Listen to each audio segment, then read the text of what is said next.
Hello, everyone. Welcome back to Britton's Hangout Hour, episode 181. I am here today with another crackerjack of a guest, Mac Scarfield, who, he's up there with like Philip Chase and AP Canavan is one of the smartest people I've met on the internets, if you will. I always enjoy seeing his nice long comments in my comment section.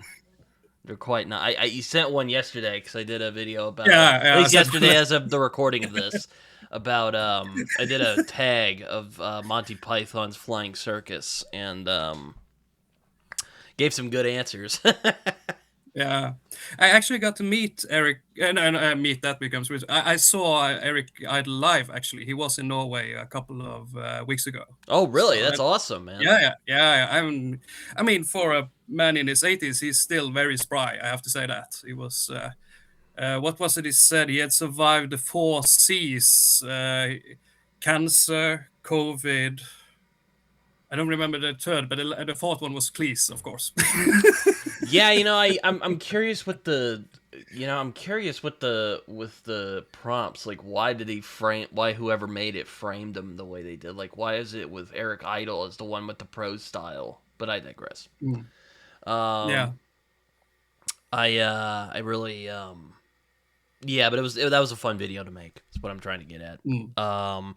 I did see Michael Palin wrote a book about, I think it was his great grandfather or something. I thought about picking that up. During World War One or something. Yes, That, yes. that would make sense. Yeah, I haven't read it myself, but I have not either. I I can just saw it I at can my see local that. bookshop. I'm like, oh, Michael Palin wrote something. I'm sure it'll be interesting.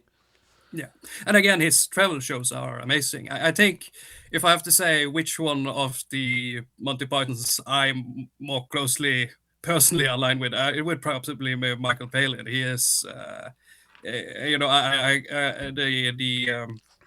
the posh demeanor of John Cleese isn't quite my style, nor is the more. I don't think I burst into song quite as often as Eric Idle does. No, he's very good at it. Very good at it. Very good. Yeah, I don't And know which Tom one Jones, yeah, again, Tom Jones again. He was a historian, so he used a lot of his knowledge when they were making, or at least poking fun of it in for example, in the Holy Grail film movie. Yeah, no, I mean, The Holy Grail's my favorite comedy film of all time. So I mean, there you go. It was I but yeah, no, I haven't watched the actual show in a long time, but it is great. Yeah, Well, I mostly mean, there were some of the gags that just were like, what? But yeah, I mean, it is a lot of throwing stuff on the wall and see what sticks. yeah.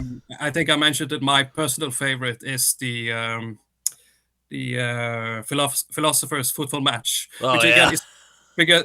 And again, I think for a lot of people who didn't grow up didn't live in the 60s, they are losing some context that a lot of the Brazilian players had names like Aristotle or something, or Oh yeah. Socrates.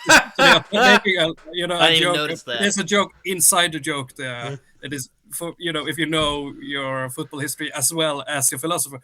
And again, the jokes that and Marx claims offside, and Nietzsche claims that Confucius has no free will. There's so many great jokes there that I have to put that as my number one. Though I'm also very, it's a very unpolitical correct sketch today, perhaps because it's as Eric Idle in blackface, which I do Oh, get. But again, it forgot is about that. that Yeah, is bro. the Attila the Hun show, which you can jokes about, where the joke is that they make Attila Hun as sort of this 50s American, with John Cleese, a very clear mockery of American accent and everything, this sort of like these 50s family shows and sort of, and then have Attila the Hun as the joke is. Yeah, Oh man, it my is. favorite's Yeah, probably, well, I like a lot of their music. I like a lot of their yeah, of course. songs. Yeah, They're actually quite good, even though they're meant to be really silly. yeah. I Um, mean, I mean, Eric Idle, he had a long friendship with, as I said in the show, he had a long friendship with George Harrison Oh of the yes, he Beatles. did. Mm-hmm. Didn't So George Harrison fund Life of Brian or yeah, something like yeah, that? Love of Brian. One of the So Beatles he, did. what was it he said that he like, why did you fund it? And he's like, I wanted to see the movie. That's fair. So It's weird. yeah, I think Life of Brian is a better movie, like overall. Like I think it's more like cohesive, but I like Holy Grail more personally. yeah. Again, it's all the If that movies makes have, sense. but I think it is a more consistent history story Yes. but again, the gag. I mean, there's just so many. The Holy Hand Grenade of Antioch. Oh the yeah. Killer Rabbit. I mean, One of my favorite bits is when God shows up and it's like a really bad animation and he's basically like the Canadians from. I wonder if that's where Trey and Matt got their idea for the Canadians was from the Terry Gilliam I would not be surprised. I would not be surprised. I would not be surprised. but he's like, of course it's a good idea, you know. He's like, oh God, we're not worthy. And he's like, oh, stop with that. I hate when they go, oh, I'm not worthy of this and that, you know. Well, at least God's straight to the point, you know. Yeah, it's great. Yeah. Also, the rabbit, like, I'm still kind of spooked out by rabbits to this day because of that movie, you know. Like, I saw a rabbit the other day when my parents and I were driving to eat our weekly dinner. And I'm like, well, I'm kind of. He's like, oh yeah, you should go over and try and catch it. I'm like, yeah, I'm kind of afraid it might, roll over and chop my head off, you know. And my dad just didn't get it. I was like, why would it do that? My dad just didn't get it. I was like, oh man. Oh no, yeah. Yeah, I also love how like bad the effect is. It's just like you could tell like it's just like a little head and it just falls off and it's clearly a dummy body. It's great. I love Holy Grail. And again, the meta jokes, so not appearing in this movie and the animator dies. Yeah. Also, Terry Gilliam plays like the guy who does they don't even have they couldn't even afford a horse. Yeah. That's stupid. But again, it is playing on, when you were doing audio plays and so forth. That was the way you were doing if you were in have a Western audio play. That was the way they were doing it. So they are kind of using a meta, having a meta joke there, of course. Yeah. Oh man, yeah, no, it's great. I love Monty Python though. They're great. It's a lot of fun to be had with them. And I think that's the fun thing about Python. Like, they're smarter than they let on. I mean, obviously they're very intelligent guys, but like the jokes are very intelligent, even though a lot of them are like really like, what is this? Yeah, I mean, it is a sort of. A lot of them are silly. I don't want to say stupid because Yeah. that sounds mean. I'm not Yeah. like. I mean, sure, a lot of them are stupid. Like we are the Knights of Knee, like that, But Yeah. But again, I mean, if I'm not mistaken, it was Eric Idle and John Cleese. They went to Cambridge, and Tom Jones and Michael Palin was at Oxford, and I might have switched this around, and then of course Terry Gilliam was an American, so yeah, it is I always thought of Terry Gilliam as British, but he's the only Yankee of the. Yeah. But again, animation and so forth, it makes sort of sense that this American has that skill into the mix. So yeah, Yeah, that and Douglas Adams influenced my enjoyment of British humor. So there you go. Those Brits, they're great. Yeah. Now, I won't say we made a mistake when we broke up with them all those years ago, but I do enjoy the UK. Yeah, I mean, sometimes you just have to do that. We did the same with the Swedes a bit over 100 years ago, and then the Danish before that again. So it's sometimes yours was probably an amicable. You need your personal space. yeah, I mean, yours was probably more of an amicable divorce. Like America was just like, well, you're not taxing us fairly, so go. It was basically like an angsty teenager, and then Britain's like, you know what, go away. Yeah, the 250-year anniversary this year, isn't it? Yes, Yeah. I actually have a hat back there Yeah. celebrating it. I got Yeah. that in Florida, so very nice. But yes, it's Yeah. surprised we've made it this far, but you know what? Here we are. Yeah, that's true. That's true. But again, I was reminded about the 200th anniversary, the bicentennial, which was in 1976, and you could argue that even if America is bad today, I'm not going to sugarcoat it on that matter, but I might think that 1976 was a worse year for you guys, if I have to be totally honest. It I was, forget what happened in with 1976, but I'll take your word for it. the post Watergate Oh yeah, and yeah, Vietnam War and everything. Yeah, yeah. yeah. That wasn't a fun time. I And then wasn't we're not. alive during that time. Yeah, again, we're not talking about the post civil rights and the terror attacks, Weather Underground and others, and white supremacy and everything. Yeah, so. Yeah, but Terry Gilliam, going back to Monty Python, he's also a very talented filmmaker in his own right. I like. Of course, yeah. I haven't mean, seen I haven't seen like Time Bandits or like the Baron Yeah. Munchausen movie or some of like his weirder Brazil, efforts. have you but seen it? I have seen Brazil. I think that's Yeah. his. Again, well, it's a trip. It's a while trip. while 12 Monkeys is my favorite of his movies, I think Brazil's probably his best movie. At least I've seen so far. It's really great stuff. Yeah, I think it's the one that he, 12 Monkeys, but it's a more serious movie. He gets to play both, his more devious and hilarious sides in Brazil, and also to have So it's I also love the ballsiness of the ending. I love that. I appreciate that he went there where Yeah, like many other people might not. Yeah. yeah. Again, it is very inspired by 1984. Which doesn't exactly have I don't think I think we can say that 1984 doesn't exactly has a happy ending, and that's not No. a spoiler. No, I don't think so. But I guess I have to.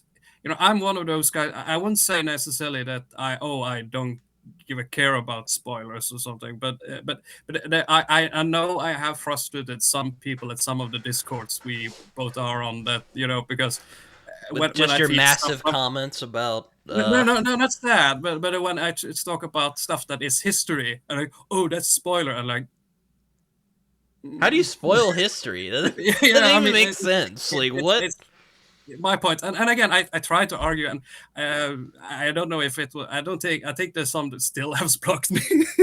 So I don't think I was rude, but I'll try to be my nicest today. I promise. I promise. Well, I mean, I don't. I won't get too picky about spoilers today. Well, history related anyway. I don't.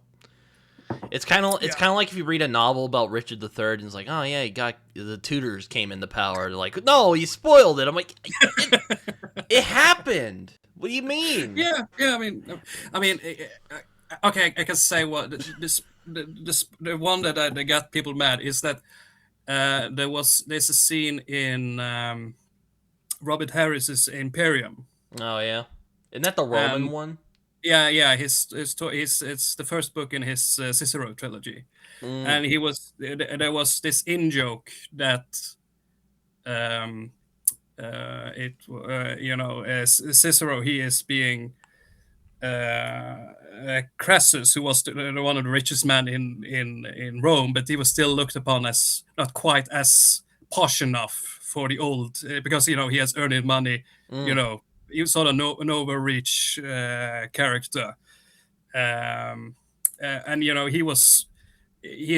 he's making an implicit bribery of Cicero, or tries to at least, by buying his not as posh house for a much higher price, so that he is in debt to Crassus, and I was talking. There's an in joke there that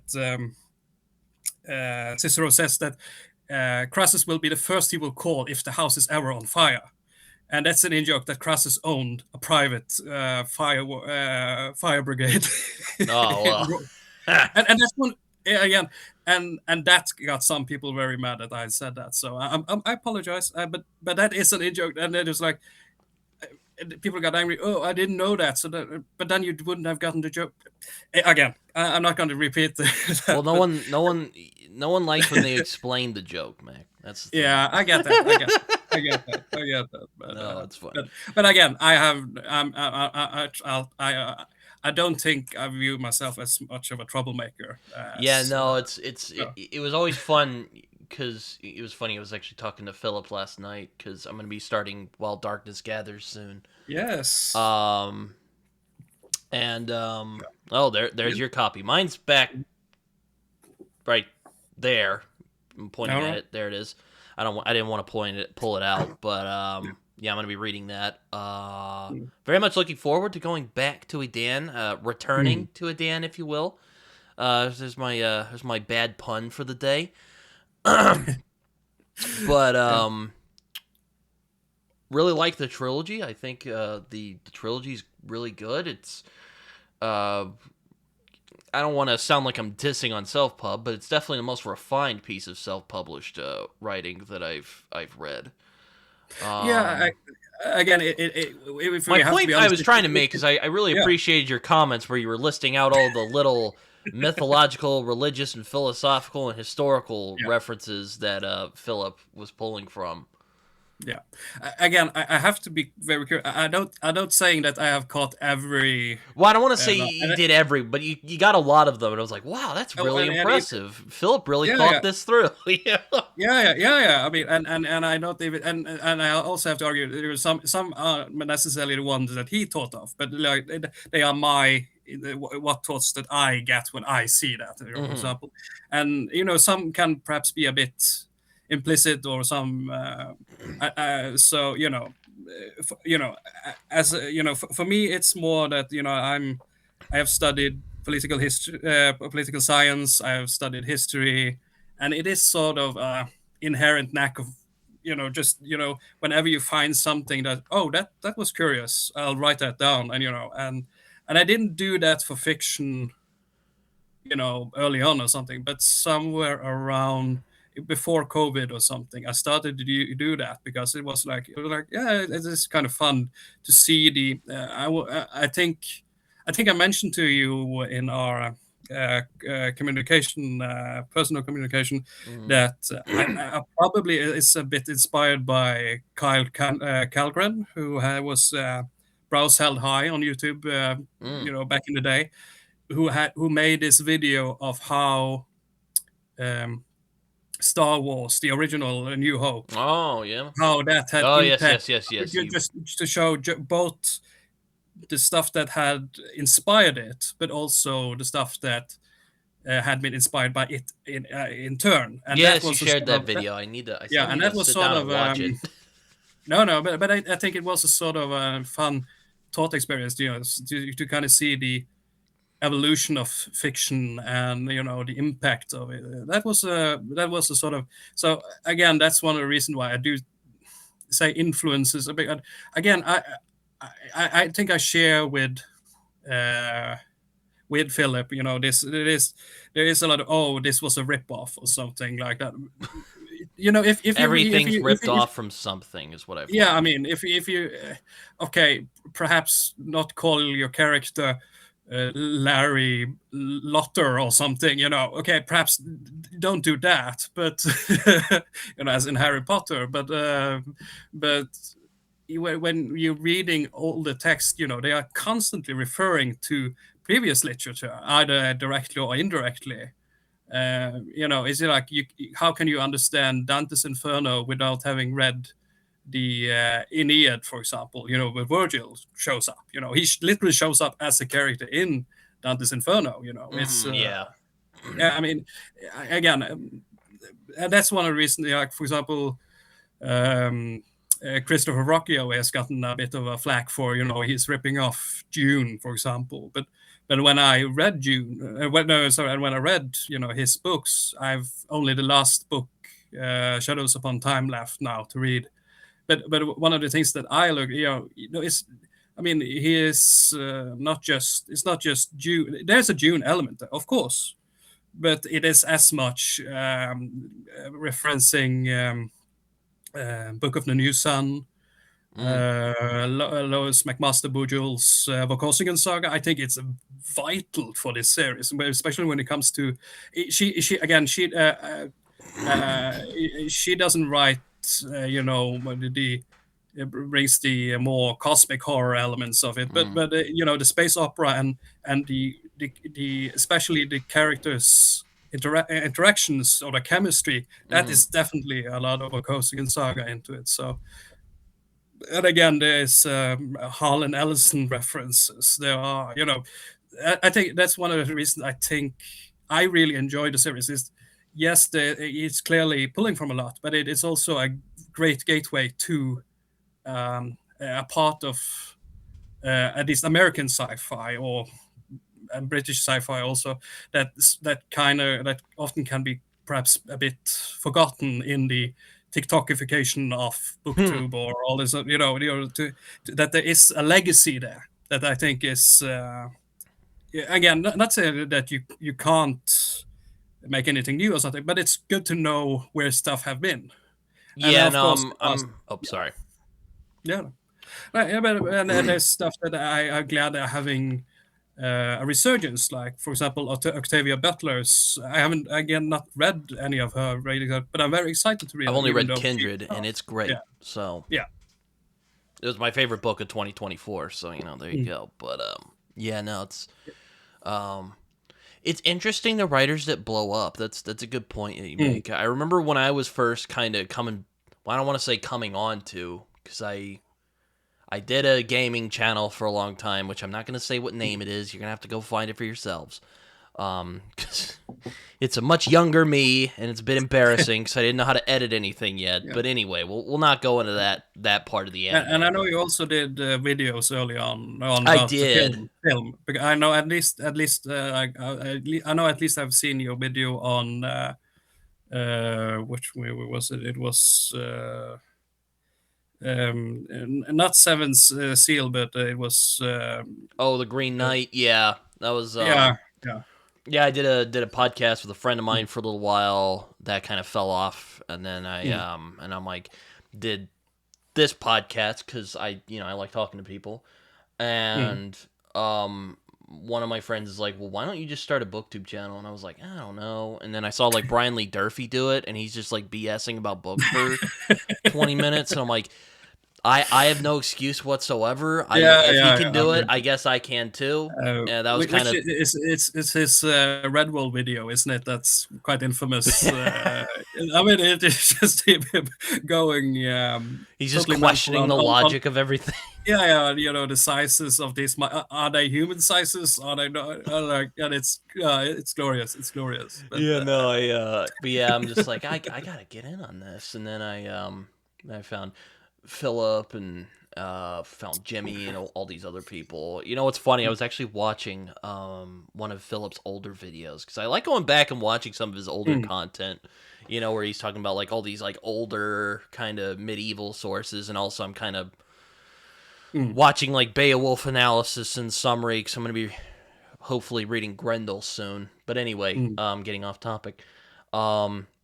He mentioned one of the epics that inspired Tolkien. He's like, well, there's this character called Orvindil. And I'm like, I see what you did there. And I commented, and he left like a little emoji, just a smiley emoji. And I'm like, I see what you did. I see what you did. Well played. We're on to you.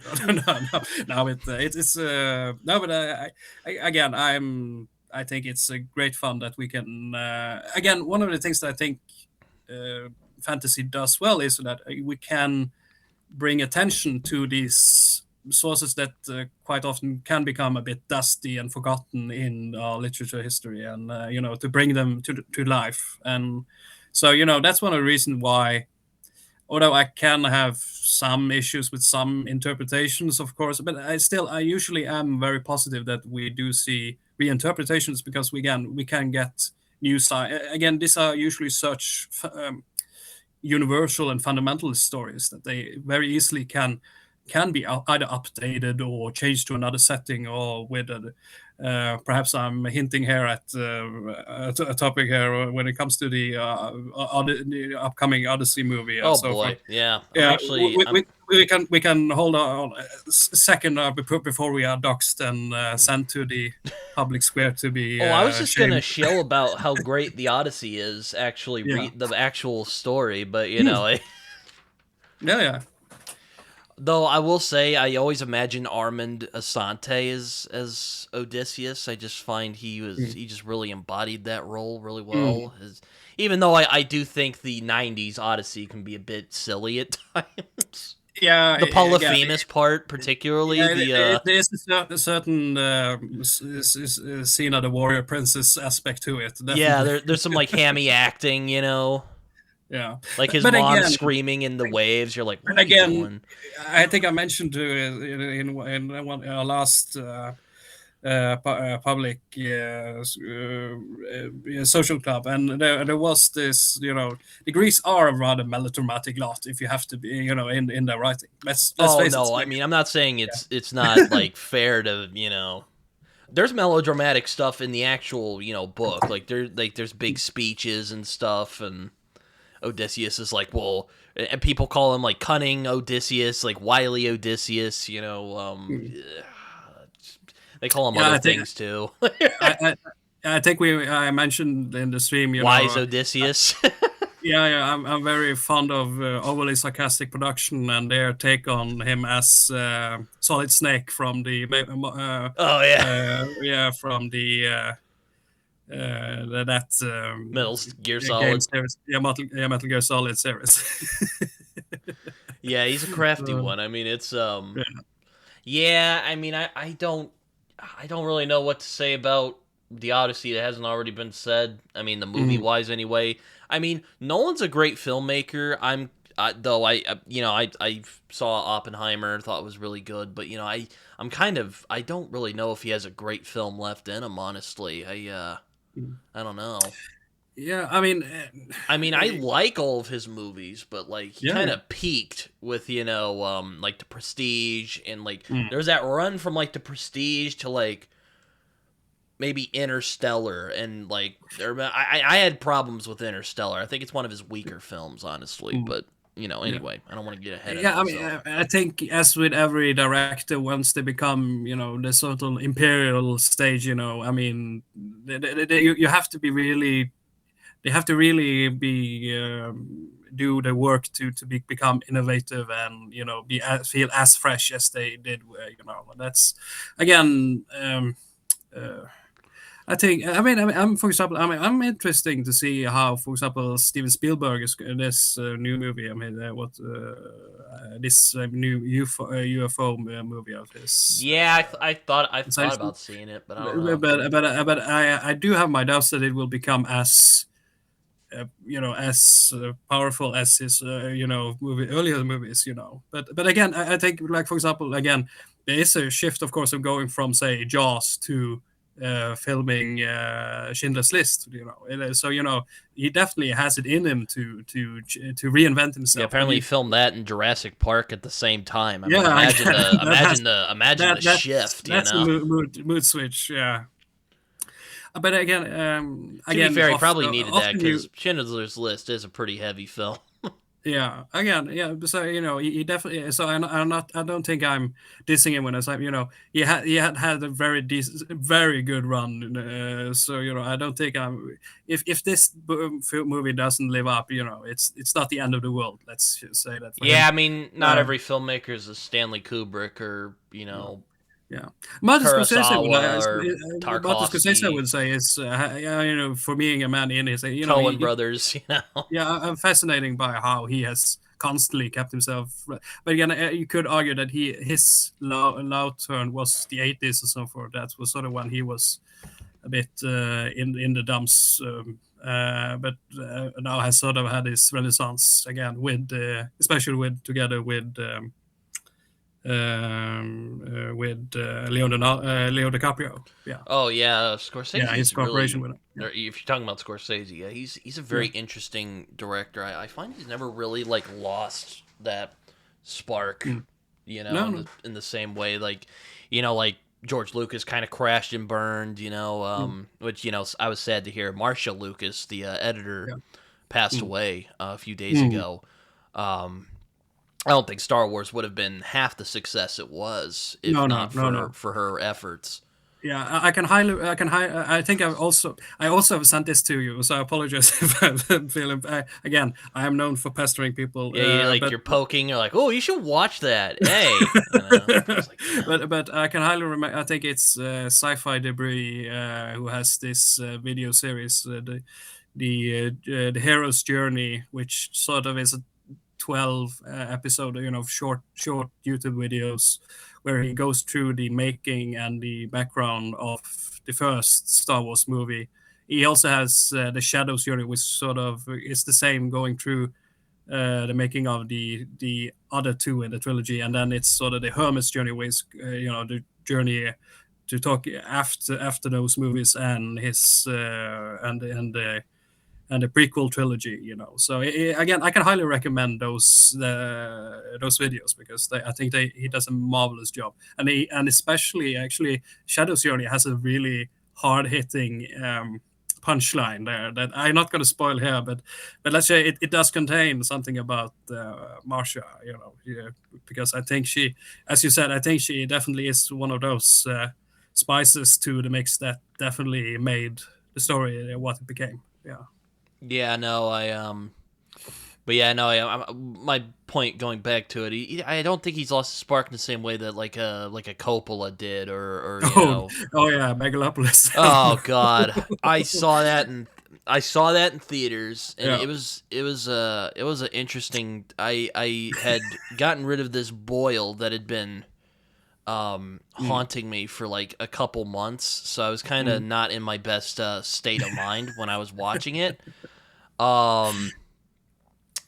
And I walked out of that movie. I've never done that before. It is a bonkers movie. It is. I saw it. I also saw it as I think, but then It's again, kind of like a weird, like acid trip version of like Atlas Shrugged or something like that. I don't even. The Fountainhead. It's so bizarre. I'm just like, I don't even get what he's going on about. I think it says something about his this interesting mix of as you said, objectivism and the Fountainhead, and but it also is it's a reference in the Catalan conspiracy, which again, if you read Cicero trilogy of Robert Harris, you get you get the more traditional Cicero perspective, but there is also this counter perspective that Cicero, he was the establishment, and Catalan, he was fighting for the people, while the Cicero argument, no, he was just using, he was a populist using these rhetoric for his own gain, again, so it's definitely in that is part, more Catalan. So it's a very fascinating. On one side, it's very, money shouldn't matter. It's a very like. I mean, I'm glad he made it. I just didn't think it was that good of a film. I just thought it was massive. I think that is one of the reasons. I thought it was a mess. It's a mess. You're combining objectivism, but it is sort of more of a socialist perspective. And of course the cancellation of all deaths. He really hates deaths. That's really clear from the movie. Anyway, and so he. It is a fascinating movie, I would say, but it is. I walked out when Adam Driver's head started shining. That's when I was like, I'm done. Let's get out of here. The other people who were watching the movie with my dad and I walked out, and I just told my dad, I'm done. Let's get out of here. I want to get something to eat. Yeah. He's like, you know what? Fair enough. Never done that before or since. I haven't. I've seen some not great films in my time. Yeah, that one was just bad. Yeah. Probably would have worked a lot better in like Coppola's heyday in like the 70s, but alas. No.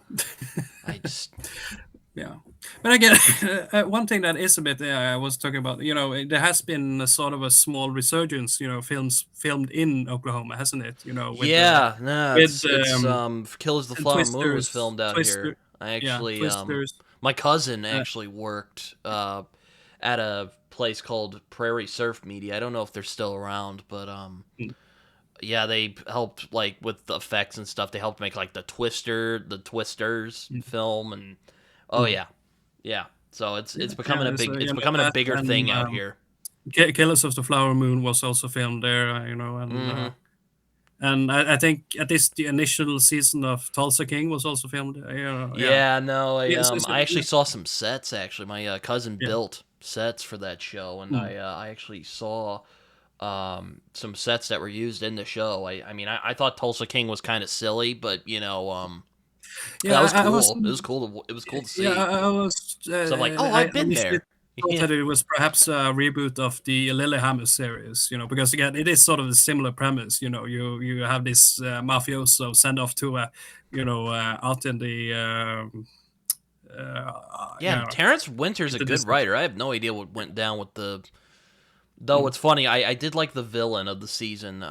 He's actually played by the guy who played the Russian gangster in The Dark Knight. So I was like, oh, that's cool. Okay, I yeah. didn't even know, I didn't even realize that was the same guy. So good actor, I guess. But Yeah, yeah, no, yeah. I was yeah, I'm just kind of like, I don't know. I feel like after The Sopranos, people have been kind of trying to catch that fire again, and they just haven't been Mm. able to do it. Yeah, I mean, there are some shows I would say, like for example, uh, Mad Men or Succession. And, there are still good shows that has been made afterwards or something. But of course, there is a certain golden age. Where The Sopranos, again, especially the HBO period. The early seasons of Game of Thrones, Deadwood, the and yeah, Deadwood The Wire. and Breaking Bad and so Yeah. forth.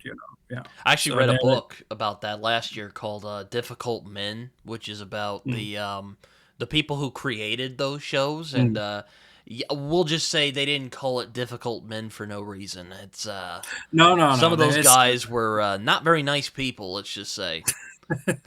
Vince Gilligan seems like a cool guy though, Mm, and Sean Ryan, who made The Shield. They mm, seem like cool guys, but aside from that, yeah, not very nice people. yeah, Then yeah, again, I yeah. mean, I don't expect artists I enjoy to be always pleasant people. A lot of my favorite Mm. artists weren't. So there you Yeah. go. Yeah, Uh, speaking about series, lately the one that I've been catching up on is Widow's Bay. Have you this sort of? It is sort of definitely inspired by Stephen King. Sort of this New England or with a touch of cosmic. I know there is actually cosmic horror, but at least horror. More Lovecraftian horror and so forth. I've been so bad at keeping up with shows and movies Yeah. lately. The last movie I saw was in January. It was 28 Mm, years later. There were some other mm, movies I wanted to see, but I've just been so like busy with other stuff. Like I just haven't been able to get out and see movies recently. My dad's yeah. been like, "Oh, when are we gonna see another movie again?" I'm like, "I don't know. Stuff keeps popping up, man. I'm sorry." Yeah. Yeah. I was thinking about seeing The Mandalorian and Grogu, but I was kind of turned off by the show because, like, Mm, after the whole thing with the Book of Boba Fett, I'm like, well, what are you gonna do with season 3? And of course, season 3 was a mess. I mean, I didn't watch mm, it, but I kind of predicted it would be a mess, and most people were like, yeah, it's a mess. So it's like, yeah, there yeah. you go. Yeah.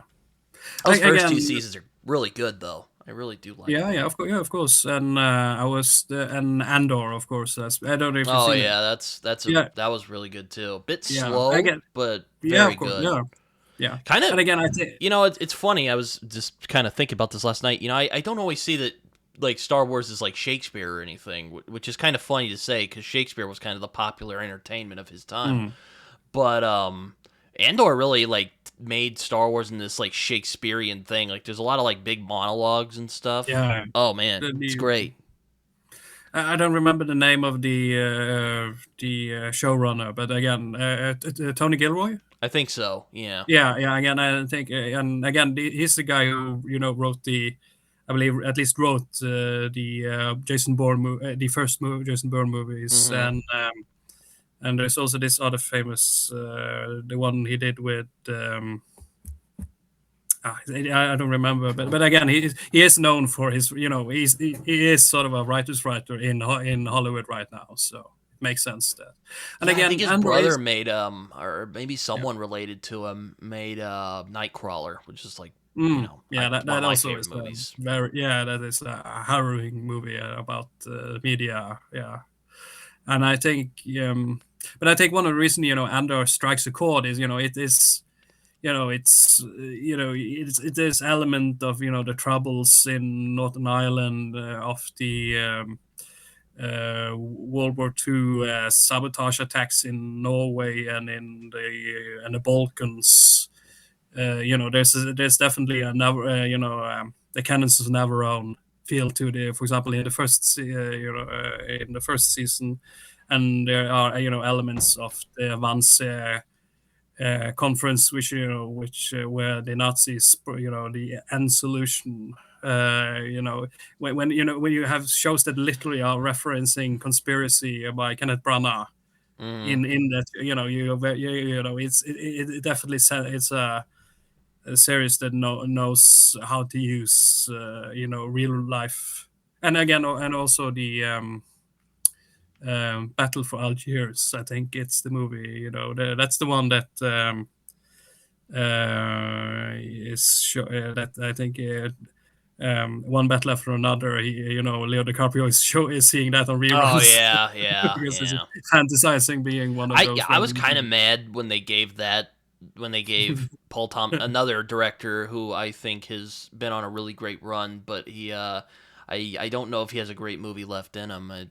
Mm, He definitely should have won for like The Master, Phantom Thread. They yeah. gave it to One Battle After Another, which I think is a good movie, very good movie, Yeah, but yeah, by all means. not But hardly one of his I don't know best. if it was my favorite of that year. Yeah, I can agree with that. But it's still, it's a good movie. But it's just, Of course, the yeah, Oscars always let you down, even though they did get one thing right, which is they gave a lot of the awards to Sinners, which I think was the mm, best, or at least best movie yeah, I yeah, saw that year. mm, yeah, yeah, yeah. Again, and yeah. So I think, yeah, it's. I'm very glad that Sinners got a lot of, because that was definitely one of those, like, okay, this is an experience. This is not a regular movie. Yeah.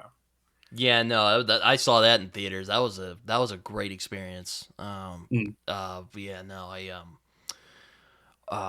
yeah, going back to Paul Thomas Anderson, I don't know if he has a great movie left in him. I mean, I don't mind that he didn't win for There Will Be Blood because No Country won, and that's mm. also a masterpiece. Yeah, That's yeah, just that was just yeah. bad luck, honestly. Um, Wish he got it for The Master though. That's a great Mm, film, and also mm, Phantom Thread. That's oh yeah. well. But Yeah. anyway, I don't want to get too sidetracked in the movies. It's No, no, no, no, no. But I was just talking again, as I was a bit fascinated. The Oklahoma has had a small oh resurgence. yes, Yeah, that's definitely true. and Yeah. and Norway also had sort of, you have now the films by Joachim Trier, who again won best foreign film at the Oscar this year, and but already you had, and especially I think Netflix has been very, whether it is shows like Lilyhammer or it is the Vikings, which is again no, not the Vikings, the Viking show, but I think the Vikings, which is I sort of a remember when that parody. first came on because Yeah, my parents watched the Bible miniseries. I didn't know it was a yeah, miniseries. I thought it were yeah. well, actually technically I did, but I didn't know like the way Netflix put it on when they put it on their site. It was weird, but it's beside the point. Um, um, which is really good miniseries. I do like the Bible. Mm, But yeah, that was coming on at the same time. I'm like, oh, Vikings, that's cool. And then I yeah, never watched it, and I heard yeah, it looked really soapy. I'm just like, I don't yeah. know. yeah, because there's the Viking show, which is more try to be more serious, and then you have the Vikings or something like, I think it's in the English title, which is more of a parody, sort of, a Norwegian show, which was sort of, making, it's more jokes like Vikings having paternity leave or something, it's Oh more, yeah. again, on making a bit of joke about Scandinavian culture today, it's more a bit more jokey about that. And also, you had I think at least most of the last Mission Impossible movies had at least scenes in Norway, and Oh of yeah. I course, did see the last one. I was.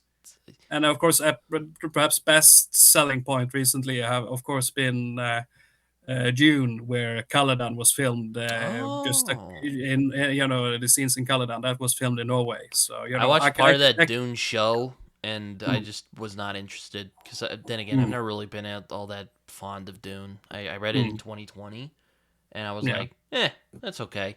Like, Yeah. again, maybe I'm just like a young whippersnapper and just don't get it. But I mean, I got, or well, that's not true. I got what he was getting at, but I was just kind of like, eh. Yeah, again, I think it is June is it is again, one of the things I love about June is that there is again clear references to the use of of course spice, it reference to both how spice was a you know something people went to war over in the 16th century, or how oil in the 20th century, it is sort of you, and of course how biology and ecology works on a Yeah, setting. the the That scope is was quite revolutionary. good. I just Yeah, didn't think Herbert had the skill to pull it off. Is yeah, what my kind of yeah, thing was. and I also think it's a bit fascinating. His the Harkonians are definitely more. I think they are more interesting in the books than they are in either of the Funnily, films. Actually, yeah, I think I had the same problem that with yeah, Dune that I had with when I read Gardens of the Moon. Is mm, like, okay, what do you want to be? Do you want to be this like? Do you want to be like this kind of pulpy adventure? Or do you want to be this like more like probing philosophical thing? Like it. mm, Those two tones kind of clashed. I yeah, yeah, thought. yeah, yeah. Yeah, and again, yeah, if And yeah, I we mean, can. hell, I felt Gardens of the Moon was even more schizoid in that regard. Because it's Yeah, like, again, here's this dark, foreboding thing. Oh, we're gonna go up against the Animander Rake. This is gonna be bad. This dude's a mm, real badass, and then he like throws fireballs, and you're like, is this a D&D campaign? What is going on here? I Even mean, though it technically it was. was, yeah, it technically was. It It did was start in out as one. Esselmont. I mean, the thing that I always picture is them, being in archaeology digs in the cold Canada winter, or in the hot summer of Central America, and them just gaming out their frustration essentially. That's And fair. that is, of course, is contrasted with perhaps my favorite writer, at least currently, and that is of course Guy Gavriel Kay. Yeah, I was about to say, yeah, you're a big Guy Gavriel Kay fan. He's Yeah, I'm one a I've big wanted Guy to Gavriel try Kay. for a long time. He definitely is sort of more my cup of tea. And they are, and it's fascinating. They went to the same high school, so I'm wondering what kind of. I think it was Philip Chase said, what is in these Canadian waters? You have those guys, and you also have, R. Scott Baker. So what is going on here? Yeah, I thought about reading Uh, like Tagana years ago, and then people were like, "No, Britton," because it's always this way on BookTube. When I'm Again, I like, don't think when I you say think you want to do something, there's gonna be like three other people who are gonna go like, "No, you should go here," and I'm just like, "Damn it!" what are you saying that the internet give you different multiple It was like with answers? Discworld, No, I was no. like, I'm like, I don't know where to start, and they're like, here's these three things. I'm like, oh, Yeah, guard sounds interesting, and then people are like, yeah, and then there's like three other people who are like, no, Britain, don't do that, and I'm like, I'm going with yeah, guards, and you're gonna like it, yeah, and I yeah, don't regret it. That was a yeah, great yeah. book. No, those are amazing books, no doubt about that. I've But changed my again, mind. I'm probably gonna start with Lions of Al Rasan though, because a yeah, lot of people that's seem to like also that a good one. place. Yeah.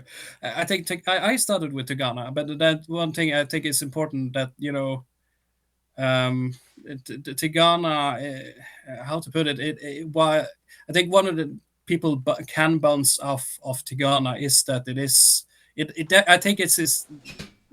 his protagonist is perhaps his weakest of his stories, but it has perhaps his most interesting and complex antagonists. Hmm. So that's so you and of course it perhaps is his most interesting. There's a lot of he's referencing a lot.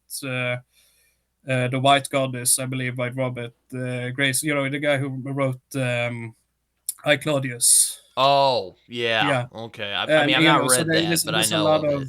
yeah, there's a lot of references there, and Apparently, an influence uh, on The Sopranos, if I remember yeah, correctly. yeah, yeah, yeah. So it's Uh, I think he actually cribbed Livia from that mm, book. I could be wrong. yeah. So and of course I think if if I put a gun to my head, yeah, and I showed you Under Heaven. I think it's Under Heaven. If I want to be objective, I would say that's perhaps his best book because it's especially the Interesting. A lot of opening. people say like Tagana or even the Yeah, Lions of Al Rasan or what's the other but I one? think Song for Our Under Bone. Heaven, Under Heaven has such an opening that it's like okay, this could have been almost a Russian classic or something like that. Like it's you know I'm speaking about Russian classics. I have this big boy, bad boy here. Oh boy. I thought you were gonna have Dostoevsky because I was like, well, I am Yeah, thinking about reading yeah, Crime and Punishment in yeah, 2027. So yeah, yeah. because that's another Again, book that's kind of surged on BookTube. A lot of my like friends, like yeah, yeah, Carlos yeah, over at yeah, StoryTube, read and it, and Sam over at iSamwise read mm, it, and that really liked it a lot. yeah. And I can, and the thing is that Dostoevsky's, you know, if you want more shorter fiction, you know, you have White Knights, for example, which also had an explosion recently, and you know, it's more of a it just I think 50 pages or something like that. So it's very easy to read in at least in one setting, and the ending is a real gut punch, you know, well, of compassion and emotions and heartbreak. So you know, it's but then again, you also have his more largest books, like for example, the Brothers Karamazov, which I read just over New Year, and Yeah, I was about to I say you was read that recently, didn't you? yeah, recently, and I was the thing that I was surprised about how much I laughed. Perhaps it's saying something about my sick humor, but it is just the opening with. I think I'm not spoiling too much. We're talking about the opening, but it essentially is about a really deadbeat dad and his three Well, if it's sons. like the first like Four 10% of the sons. book, then you're probably not Yeah, spoiling too much. yeah, but again, and these poor sons are being, you know, he is constantly, you know, chasing other women and sending off his sons to various relatives and friends, and they're like, and you see clearly how they are influenced as people by the people they are growing up with, you know. So it's very, you know, the Christian son is giving a more of a Christian uh, you know, upbringing, while the more liberal son is having a more you know, with a more worldly parental figure, you know. So it's a very fascinating but you know how they have the same origin but very different um, lifestyles and characters, you know. So it becomes a very fascinating read. So, but again, it just they are sent off to so many different people. It becomes almost a joke, you know. These poor children being sent off to you know, have to defend themselves. You know, it's Yeah, so I decided on Crime and Punishment because, well, for one, it seemed a bit more like, I don't want to say accessible. That might not be a good word mm, for it, but approachable maybe is a good word. yeah. Again, I haven't read it yet, but I think it is sort of I think it is a bit fascinating to read in a modern setting where, you know, there can be, you know, does does the means yeah, what is the saying, you know, does the end justify the means thought Mm. of it, and again, it is sort of a criticism of nihilism, and so again, and it's fascinating that Dostoevsky, you almost could read him as a critique of Nietzsche, but he wrote this before Nietzsche. So it's sort of a reverse, Nietzsche sort of is writing, against. It's a bit fascinating that. Yeah, it's a bit fascinating. And again, talking about Nietzsche, I have to mention, R. Scott Baker, which I finished his second Apocalypse last year, and again, that is again, I've heard it's a that lot. is bleak. That's a bleak series, but it is fascinating to read, I because had a friend who once described it to me as if yeah, Cormac McCarthy wrote Lord of the Rings, and I'm like, oh, that sounds really cool. yeah, But I that's very much. It's a lot of Cormac McCarthy and Tolkien in there. But I think the important thing is that, and there's again a lot of the Crusades and all the stuff. But the one thing that I think is very fundamental is that, um, again, I don't know how much you or our audience know about Nietzsche. Again, he was a philosopher who had a very different position over time. So we call him the most, he's you know, probably the most elusive. I always call him the most elusive but philosopher. one fundamental topic of his is, of course, the master slave morality. The thought that the might makes right thinking of master morality that you see in, for example, the Iliad. Mm. If you are the strongest, you can take it what you want. Contrasted with the slave morality, as it's called in Christianity. You blessed are the meek. It should not be a dick. Essentially, that sort of thing is sort of, that is the what's moral, and it's very clearly that it is a setting which very much runs on master morality, and that makes it a very interesting read. Because it's Yeah, yeah, I have a it's bit of a weird yeah. thing with R. Scott Baker because he got into a bit of a spat with a friend of mine many years Mm, ago on the subject of world building, and I didn't really like how he came across in that. I thought he, mm, I generally get rubbed the wrong way when authors get super defensive about criticism. yeah, I just yeah, find like that's not a very what's the term I'm looking for? It's not a yeah. good look. No, it's not a good look. Not a good look. Yeah, but again, but Guy Gavriel Kay. To go back to that, one of the points was that while while Steven Erickson sort of you kind of see him, he's kind of writing out his frustration both with what he, clearly being out in, on field work, in the worst possible conditions, and him, okay, I'm going to write him some dinosaurs with swords in here, but I also, deep criticism of, revolutions and empire, again. And I do think that's fair when, he wrote at least one post I remember about experiencing in Central America, him, coming across a lynched person. So again, Oh. I understand that that's something that's going to be quite unsettling, when Mm. you experience that sort of, violence there. So I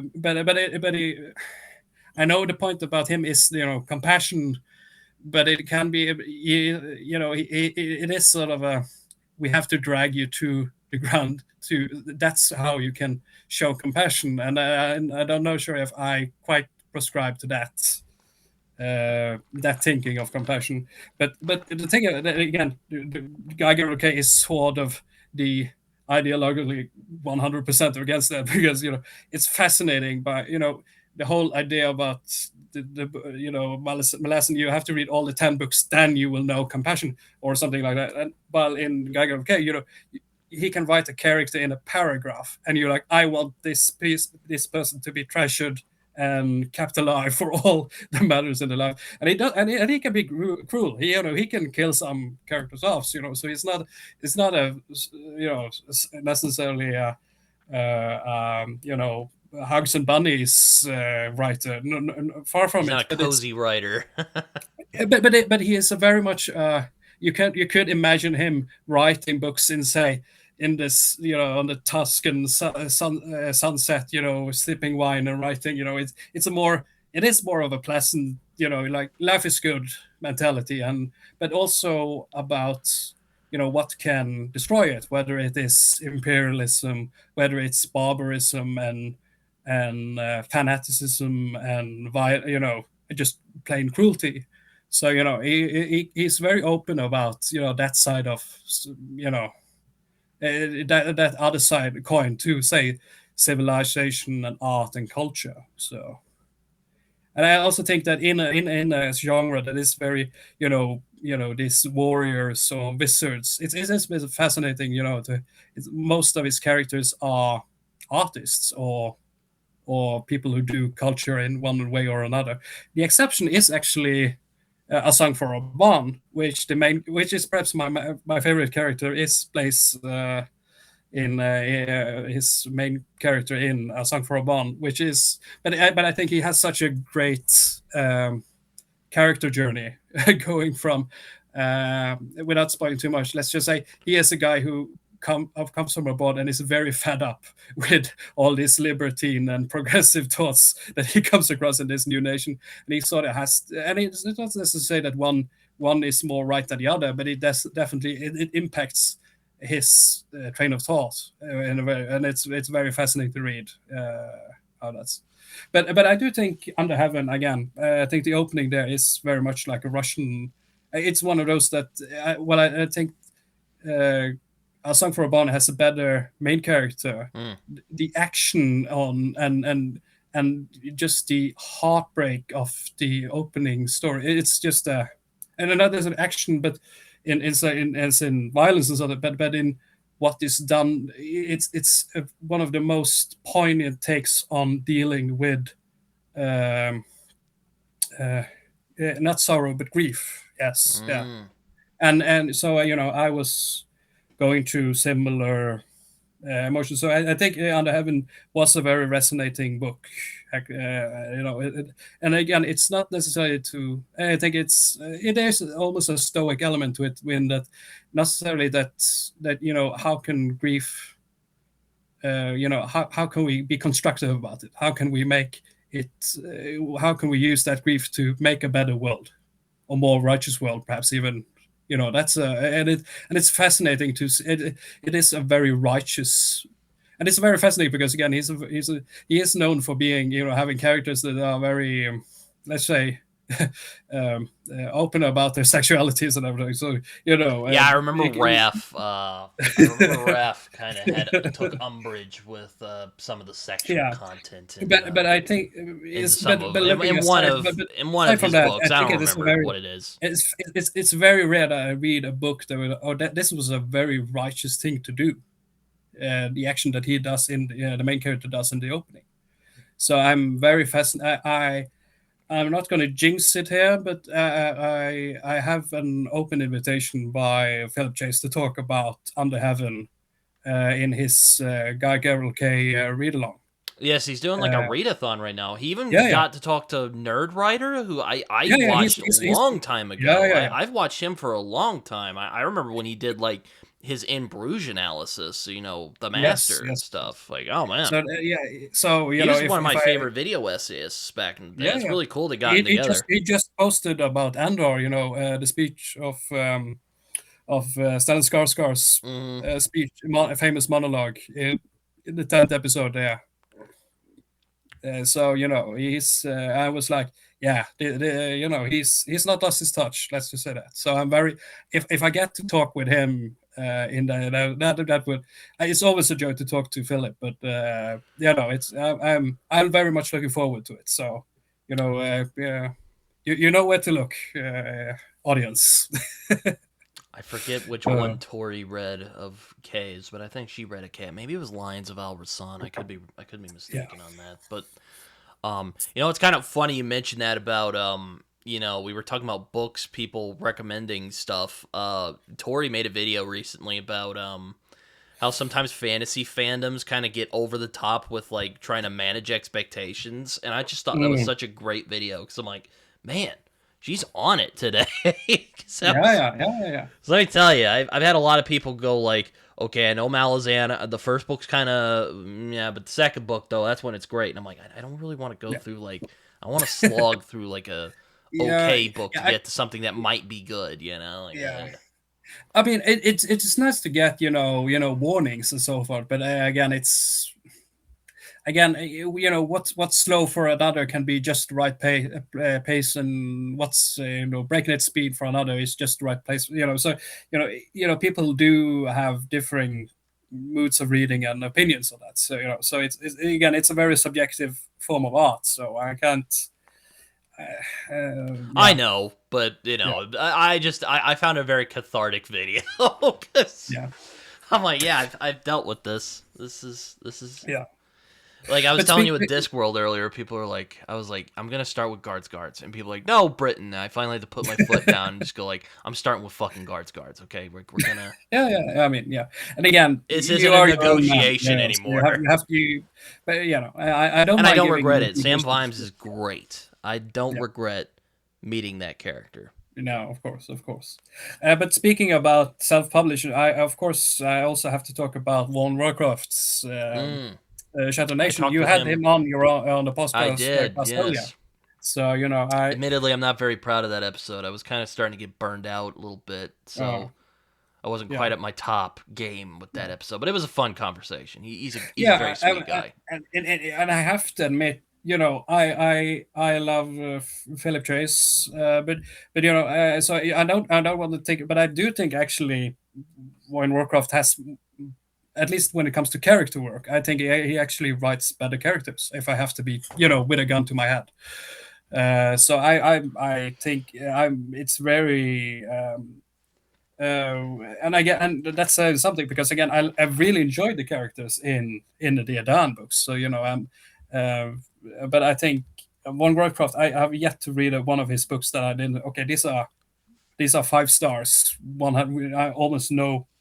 Again, I had some early criticism that there's always that when you do, again, it's a very inspired by everything from Norse sagas to the Visigoths and Ostrogoths and the late Roman Empire. So when you there's always this, when you use he used you know um, actual Norse figures, and I was pointing out, that comes with some baggage, or at least some and it's a baggage, but you. It's sort of like some people who are very frustrated, like Tolkien was, that in Narnia, Father Christmas appears next to fawns, that they're sort of a mix of Didn't of I remember mythology. reading once that like Yeah. um Tolkien and Lewis went to go hate watch Snow White and the Seven Dwarfs. He felt that Disney bastardized the stories, which I will Yeah, never I, not I find can I funny. can I can clearly imagine that. Yeah, but I would say, but that aside, I think So some things never change. There's yeah, always yeah, those nerds out there who are gonna get yeah, mad that about the yeah. source material. I know, I'm very aware of that. But then again, I think One Warcraft. I'm really looking forward to read his next series, or in this setting, because again, that is, if that's my strongest criticism, that there are some elements that I perhaps would have changed. So it's not from as much from our world that it is. Then I think you have done a really good job, because I think that's a very low form of but that's the one thing I think. I've come from a Scandinavian Mhm. culture where you're very honest about. If you just give praise and don't if you're just a yes man and don't be honest about what you agree with or disagree with, you kind of it's that it's sort of a true sense of you want your friend or to become better or improving. It's more Yeah, no, and I don't think we are as harsh as the Dutch. I remember when They are I remember when I I think they talked. are a bit stereotypically they are a bit more harsher in their honesty, perhaps. Yeah, I remember. I remember talking with. I was talking with Philip about Return to Eden. I kind of was disagreeing with some of the stuff the book was going on about. I'm like, because like the elf at the end kind of go. Spoilers for anyone who hasn't read Yeah. it.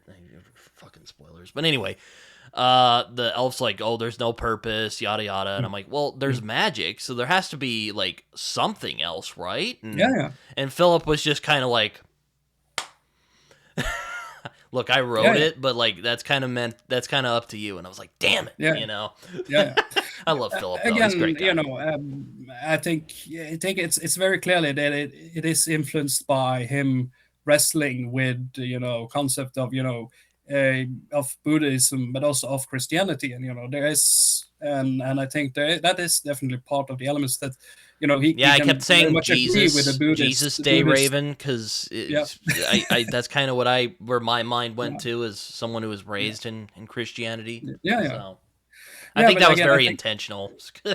I think he agree very much with the Buddhist worldview, but I think about the Buddhist worldview is very much this, you shouldn't grow attachments. You shouldn't, this world has no value, and I don't think he quite can, he can agree, intellectually very much with Buddhism, but there is something that no, that this world and this, these people we meet, they have a value that's I think that is so it's some, I think it's very honest about wrestling, about that, and I think that I applaud that you two as a thought experiment, That makes sense. So yeah. maybe the elf was Buddhism. I don't Yeah, know. I think it's very Buddhist. I didn't The think elf is about it. very, but again, not to say too much.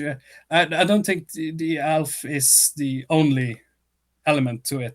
So No, I know. I yeah, just was kind of. again, yeah, yeah. I was just kind of.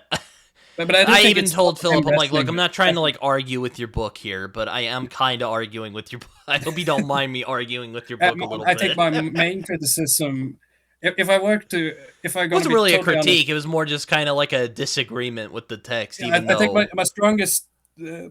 I really like the way of Vaughan. I think I have virtually no comments on that. I think that's it really is.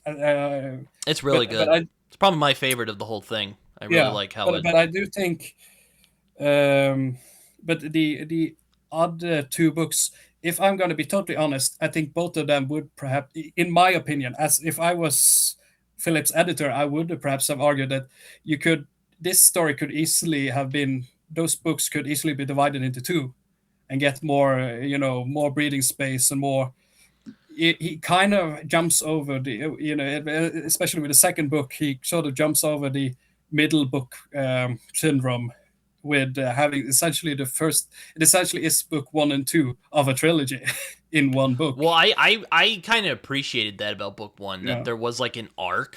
Like Day Raven goes from like reluctant guy to, oh, yeah, okay, I guess this is where I'm going now, and I'm like, yeah, oh yeah. yes, this isn't a setup book. Thank you, Philip.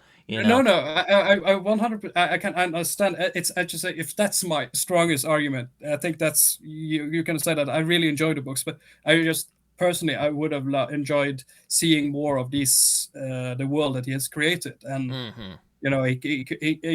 this you could easily have pasted off more that again I really get that the story is more about Dayraven's spiritual journey, and in that sense the trilogy makes 100%.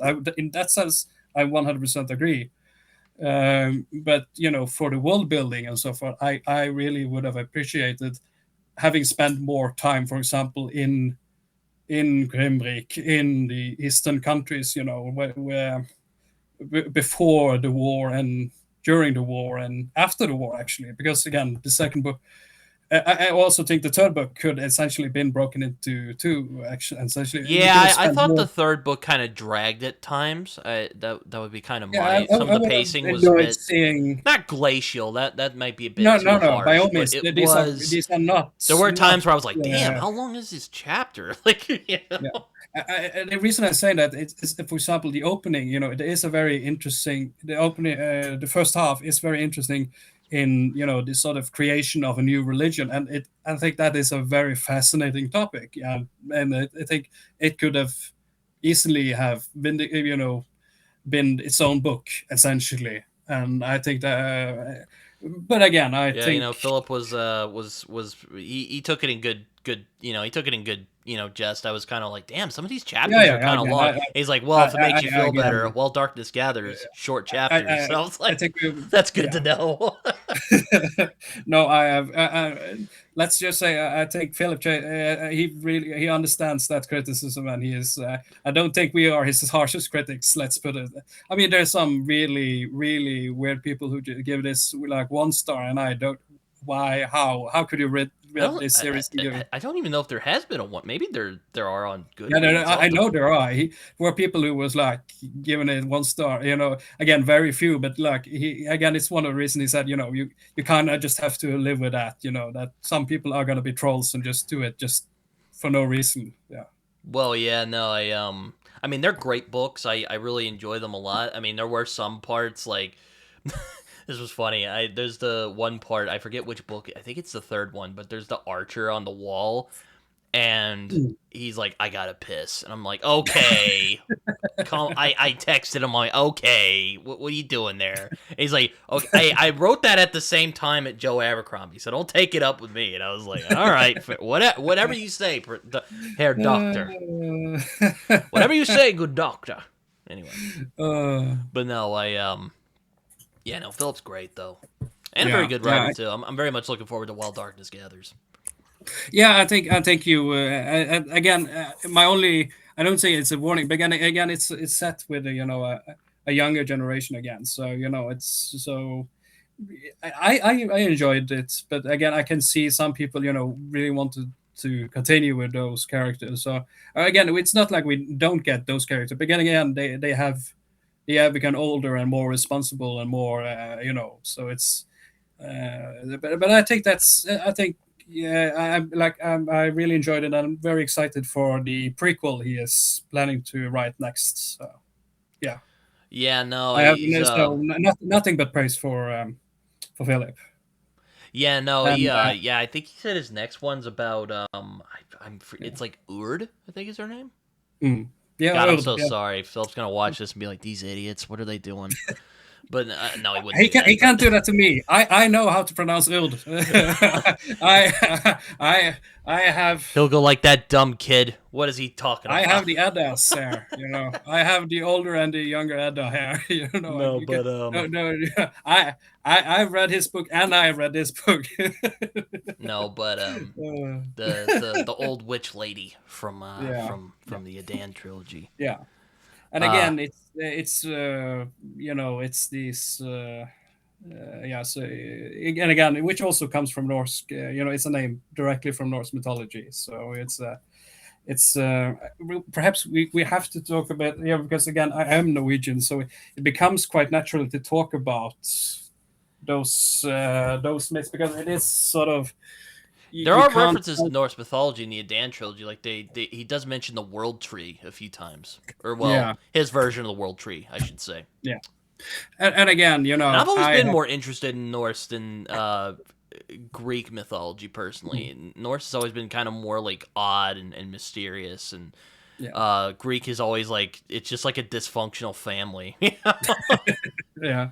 Again, it's like I'm gonna turn into a goose and bang this lady that's caught my eye, and you're like, you're like, what are you doing, Zeus? Yeah. Again, I have to, I have to found this book from my youth. I was reading this children's illustrated edition of Snorri Sturluson and the Heimskringla, the Norse royal king sagas, and I'm always I really am appreciated by all these amazing drawings by Anders Kvåle Rue. He's really influenced how I imagine I think he really does a job in showing a very realistic perspective of the Vikings. It's not that like they are exactly technicolor, but it's still they are not the modern day bikers of say the Vikings TV show or something. They are they have. I mean, this is just gorgeous. I thought the Northman captured it really, really nicely. Yeah. The film, The Northman. Really like that. Yeah, so I don't know if it's translated to English or anything, but Anders Kvåle Rue, his illustrations I can highly recommend checking out because they are they are just gorgeous too, and I feel very privileged to have grown up with those illustrations as part of my youth. I have to say, yeah. Yeah, I mean those illustrated classics are often like a good way to get people to read. That's how I started reading, honestly. Yeah, and again, we perhaps could talk a bit about comics and so forth because again, I know you're a big comics guy. I am, yeah, yeah. I Yeah, do like them quite a bit. I do like those little funny yeah, books. I'm yeah, admittedly I'm not as well read in like say like European comics. I would yeah. love to be. I mean, I'm a big fan of John Gerard though, the great Yeah, artist, yeah, John also known of as course, Moebius. Mobius. Yes, yeah. Again, French, and again, I think I do have a really big soft spot for French comics. Again, we have more, kid-friendly versions like, say, the Asterix stories, which is set about the Gauls fighting the Romans. But again, even there are a lot of jokes for adults because they are full of political and social jokes from France from say 1960s and so forth that you don't get as a kid, but when you know a little history, oh yeah, that's clearly riffing off that and that politician and so forth. Like characters like that's Mussolini. And how on earth did they manage to put in Federico Fellini's Satyricon into this? Like that's a batshit movie, but still they are really very clearly referencing it. But one that recently that I would recommend that I do think is Alex Alice take Mm. on Siegfried or Sigurd the Dragon Slayer, which Oh, is yeah, yeah. that sounds really cool. The art looks really Yeah, because nice. again, it's just some gorgeous art there. I have to see if I found, like for example this one. I Oh yeah, mean, that looks real nice. That's yeah, a really nice I think spread. this would be right up your alley. I think, yeah, Alex Ellis and his, It's it's a funny. I beautiful. was I was looking through Beowulf the other day, and like they misname Sigurd. I think they mentioned his dad was the one, but it was actually Sigurd who was the dragon slayer. I don't know. It's Mm, I'm getting mixed on the details. mm. Again, Philip Chase is just getting really mad at me for messing all this up. I actually also have. If we go a little bit away from the comics, I actually have the deluxe edition of Tolkien's version of Sigurd and Gudrun. Oh, Of yeah. and his take on Siegfried the Dragon Slayer, which is I actually have a couple of those deluxe edition, which is sort of part of my pride and I joy. have I have heard to I say. have heard While Darkness Gathers is kind of a dragon hunt book Yeah, from the sounds of it, and I'll admit yeah, I am kind of sick of dragons, but Philip Chase wrote a really good trilogy, so I'm sure he's gonna do something good with it. yeah. It's So we have. I also have his version of Beowulf, of course. didn't he not complete that? I was watching I was actually watching Philip and Tom Shippey talk last night. Um, I think I think it's at least part. It's based on lecture he did. So I don't oh know if yes, actually. I think that was the case. So it is sort of a lecture he made and then recontextualized by again. It is a commentary. Yeah. Um, and of course, I also had his version of the story of Kullervo, his take on the from the Finnish epic of Kalevala, mm. which is again is again he wrote this when it was essentially 19, 20 years old or Oh something. At damn, least the first, yeah, and it's fascinating because again when you read it you clearly see the children of Huron, isn't it? that's one I've Turin been wanting Turenbach. to It's read. very clearly inspired by Kullervo, That's one I've wanted and to read for a long time. The yeah. Children of Huron. I mean, I wouldn't say Again, I'm. it's unfinished, but still, just from the opening, which is finished, and the notes and the after, it's very Tolkien well. started a lot of things he didn't finish. I Yeah, mean, yeah. isn't that what the It's what Silmarillion is? Like just a bunch of yeah, stuff yeah. he didn't finish. It essentially gave Christopher Tolkien plenty of material to publish afterwards. Let's just say that. Yeah, didn't Guy Gavriel Kay work on that a little bit as well? Yes, yeah, he was. I think he was a copy reader or something. Yeah, no, he was helping the editing and so forth. Yeah. So and when talking about Tolkien, I also, of course, have to show another very dear possession of his, and this is the Lord of the Rings in New Norwegian.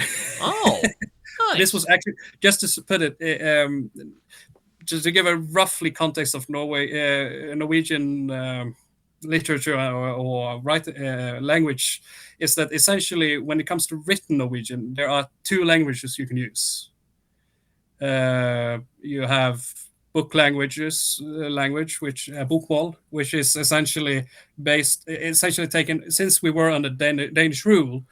It was okay. Should we take, when Danish was the written language, it was okay. Should we take Danish and then Norwegianize it, which was book language, and then there was New Norwegian, which was essentially this Ivar Aasen, who in the 19th century traveled all over Norway and collected different dialects and tried to make a written language that is resembling as much as possibly the dialects of Norway. And I think, and this is the New Norwegian version, which was published just again 20 years or something like Ringedrotten, which is I think it's I think it today it's New Norwegian. It's not. I think it's just 10% or something that Norwegians who use it as their written language.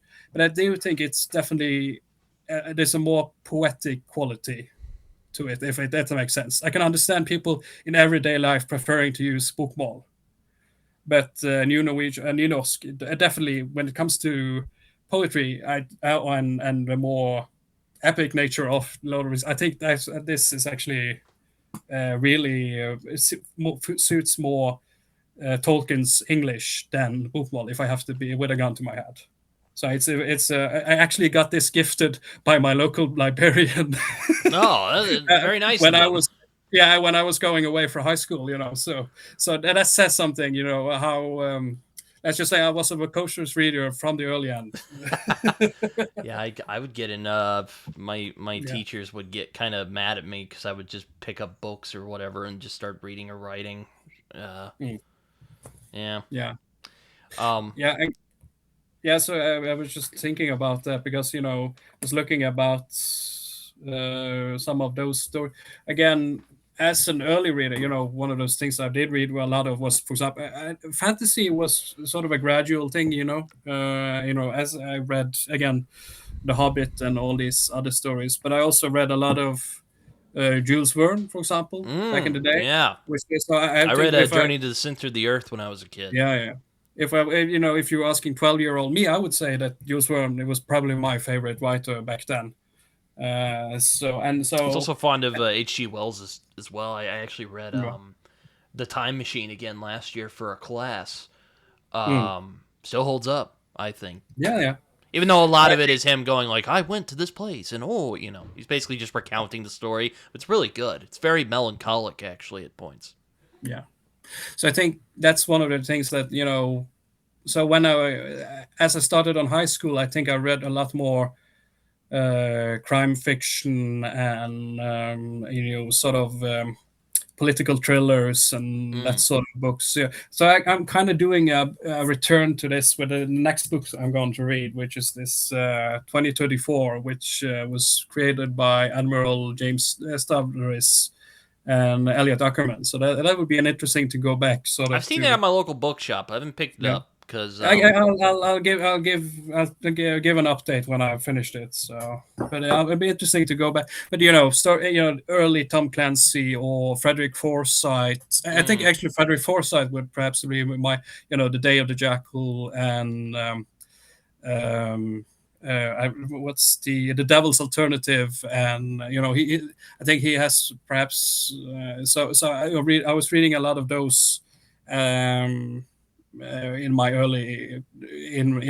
late teenagers, early 20s, and then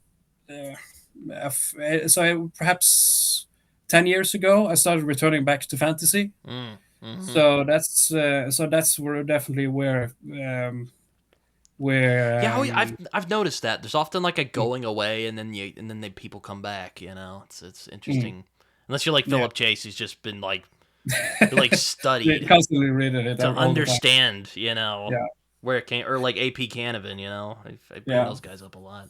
But again, you definitely get some. For example, one that I would mention here, for example, is that I have this glorious edition of Oh, Earthsea. I've wanted to get that because I like Yeah, Charles it's Vess's it's a artwork. it's a chunker. It's a big boy, but again, it is all the stories collected. So I'm not even finished with it yet. So it's I still have some of those latter stories that I haven't read yet. So looking forward to getting back to Earthsea, and hopefully not in the too far distance.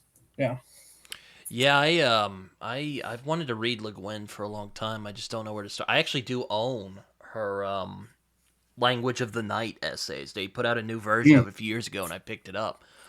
Um, yeah, I need to read that, and then like there's Earths. I thought about just going with Earthsea because it's like it seems like they're not that long.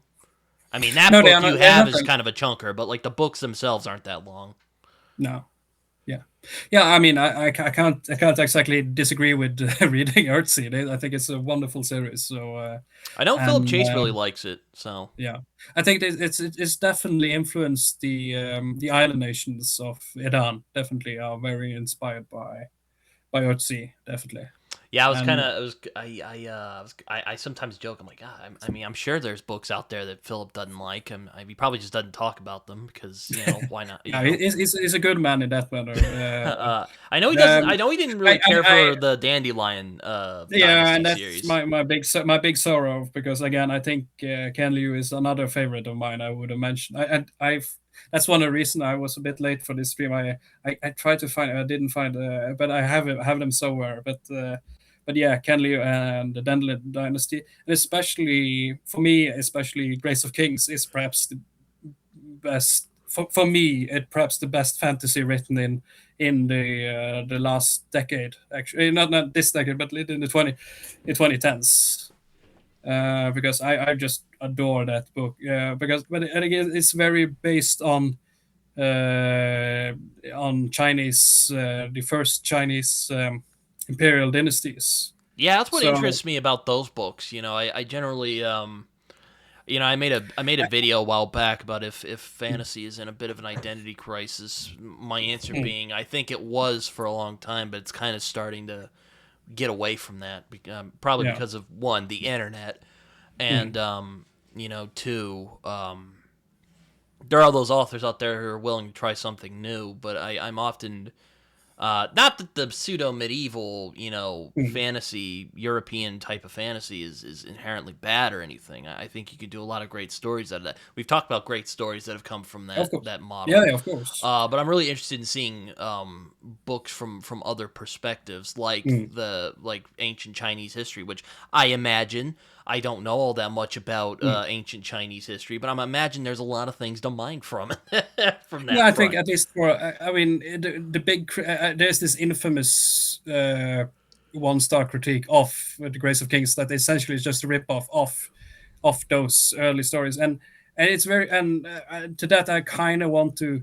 Have you ever read any of the multiple stories about King Arthur or Julius Caesar or all these you know that's the point isn't that of course it's very clearly inspired by it, but it's what he does with it. And I think Yeah, no, I'm yeah, yeah, I think it's and even if you and I think even if you don't know so much about it, it's a great way to be introduced with that story. So why shouldn't why should that be a problem to introduce people to it if they don't know about it? So it's also if you know the story, oh, that's I'm picking up of it, and I think already by book two he is doing very different, very fundamental, and even in the story, the first book, it's very clearly, as much as it's inspired by those dynasties and so on, there are. I mean, one of the things that he is very clear about is it's as much a Chinese story as it is American fantasy. I think he's focusing, a more multicultural element of the setting he's writing is definitely more inspired by, say, the Tang Dynasty or by the modern U.S., for example. Yeah, I'm actually Uh, reading. I mean, one of my things this year, I wanted to read more standalone fantasy, but I'm actually the only exception I'm making to that is the Jade trilogy or mm, the Greenbone Saga is what it's called. I always call it yeah, the Jade trilogy for some reason. Mm. Um, Which would make sense. All them start on J. yeah, I So know. it makes sense. It I makes like your sense. response. You were just like, yeah, that makes sense. Yeah. Yeah. Yeah, no, but it's we're Norwegians. We are usually very agreeable types. You No, know, it's no, but not the big troublemakers. As I said. it's an interesting, it's a very interesting setting. I thought, and it's Mm, really, I really like Jade City. I mm, thought it was quite interesting take on kind of that epic fantasy because it's kind of, mm.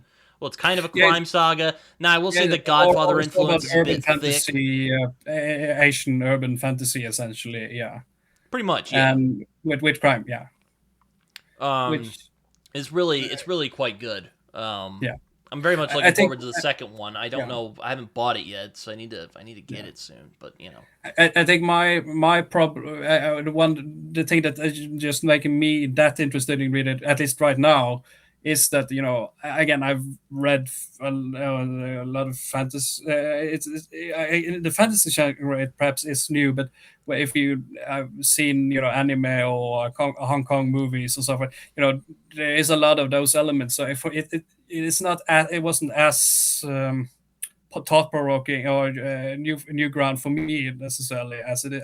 But again, as I said, every book could be that new ground for somebody.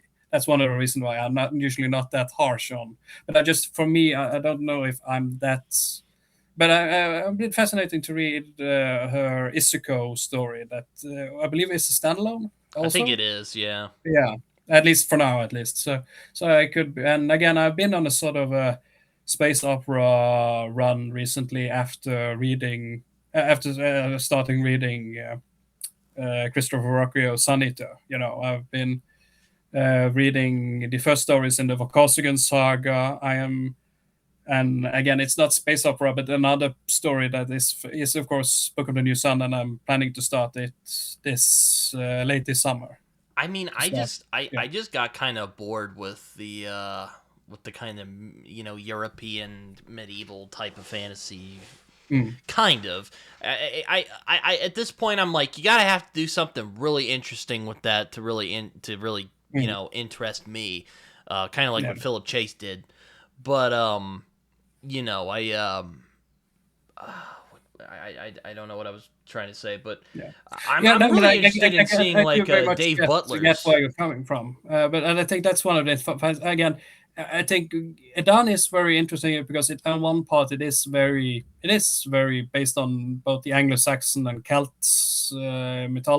mythology, but it's mixed with very much with Indian mythology, and again there is a Buddhist element, and there's also a sort of a Taoist element in the. It is, I think that's the most perhaps one of the most again Ursula K. Le Guin was very much influenced by Taoism, and I think that's part of this sort of duality of the Eastern nations. This sort of two deities that they live by. That's sort of very inspired by it. So it's very. So I think that's one of the reasons I joked that Idan was sort of made for me because as I think I've mentioned earlier, my father was a missionary doctor in Bangladesh. Mm. So on one side and so I sort of grew up with stories of Hindu and Muslim histories and myths, Yeah, I think 1001 nights, and next to reading the Norse sagas, reading the Bible, reading Arthurian legends and so forth. So I've joked around that the advanced stories was sort of made for me. I am the made for audience for that series to get them not just the not the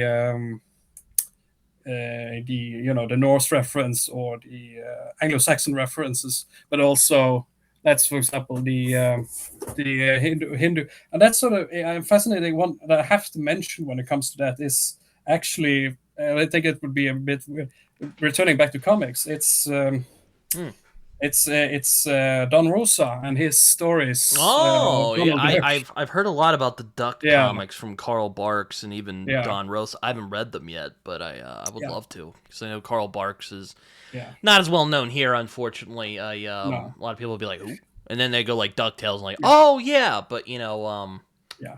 But again, I I think he does some beautiful. I don't know how big well you describe. influence of manga apparently. Yeah, Like, but it's very beautiful. oh yeah, that's nice. The story, descriptions of Hinduist ruins and sort of in a Indiana Jones for kids way. That I think it, and again, just the story of the 10 avatars. You essentially are told at least one version of the story of the 10 avatars of Vishnu, and that sort of just from that you're getting an way into Hindu mythology that I don't think most Westerners would know about otherwise.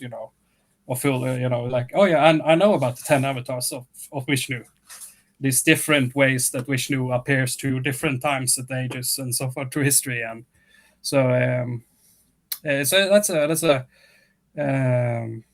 fascinating. So again, that's more of but again, reading Jewish mythology, like the Jewish tale of Noah, and the stories of the golem of Prague. Mm. Actually visited the old Jewish cemetery in Prague, actually, where the story is that the golem was created in that cemetery, and that was a bit That's interesting you fascinating. bring that up because it's kind Yeah. of his a book I really enjoy is Michael Chabon's The Amazing Adventures of Cavalier and Clay, which Mm, funnily enough about comics, but there's also a scene that kind of references the Golem because like mm, oh what's the scene? It's when Cavalier is escaping from Prague actually. mm, I think yeah. his like mentor guy is telling him like, "Oh yes, there is Golem that was made here." Why do I do it in a Russian accent? I don't know, but he Yeah. basically brings up the Gollum story, and that kind of that carries over into the comics he puts in, Mm, which kind of feeds in that whole comics being or well superhero comics anyway being kind of the mythology of our age, mm. which it definitely can be at its best. Yeah, yeah. I mean, definitely. I mean, especially, I would think, I especially, mean, literally, All Star Superman is the 12 labors of Hercules. I mean, yeah, so there you yeah, yeah. go. I mean, yeah, especially DC. You could argue, DC is more mythology and more archetypal characters. Well, Marvel comics have more of a tradition of being uh, more everyday. Not necessarily everyday, but a bit more. They have more focus on the more social issues, or in the more, it's Regular more. people. Yeah, regular people. Yeah, yeah. I mean, I don't know if Tony Stark actually is particularly an everyday guy, but you No, get his. or But Reed Richards for that matter. but still, you get my point. They are not these archetypal characters in the same way. They are a bit more, perhaps a bit more flawed in their initial version, and not just in the way that say. You know, the Dark Knight Returns, that is taking Batman and making him a more grayer character than he would be initially. Yeah. If you're taking it while already in, uh, let's say, Tony Stark is a very flawed character already from the start. Yeah. Perhaps perhaps he wasn't as openly. He's an alcoholic, and women chase, like in the later stories, but still, it's definitely part of the story. That he's not exactly goody two shoe from the start. No. Yeah. Um.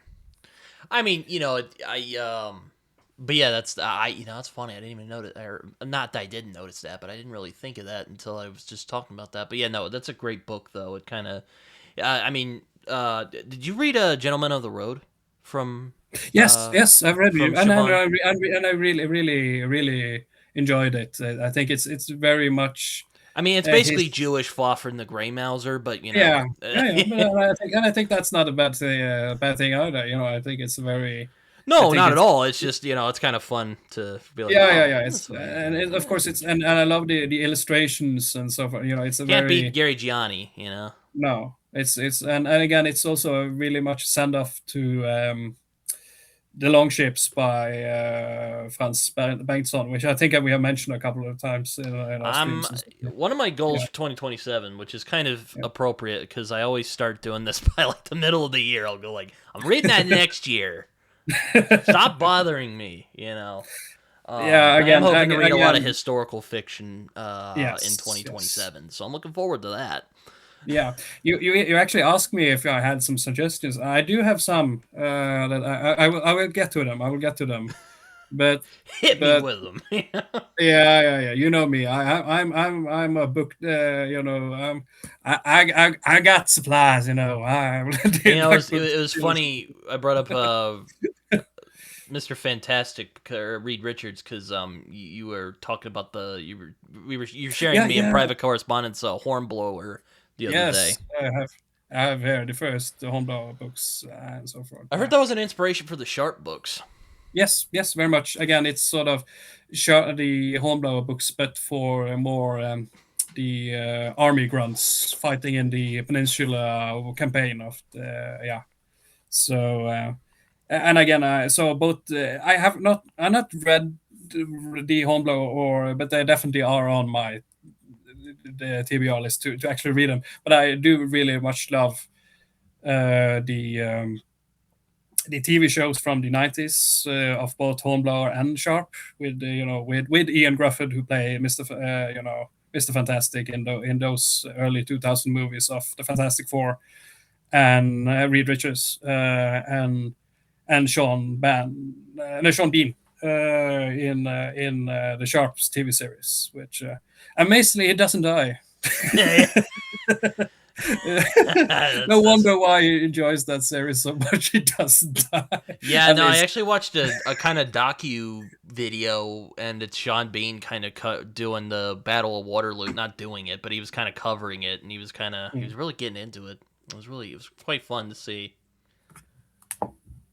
He's probably just happy not to go like, oh, so how was it filming your death scene in Lord of the Rings, for the 50th time? yeah. No, but Um,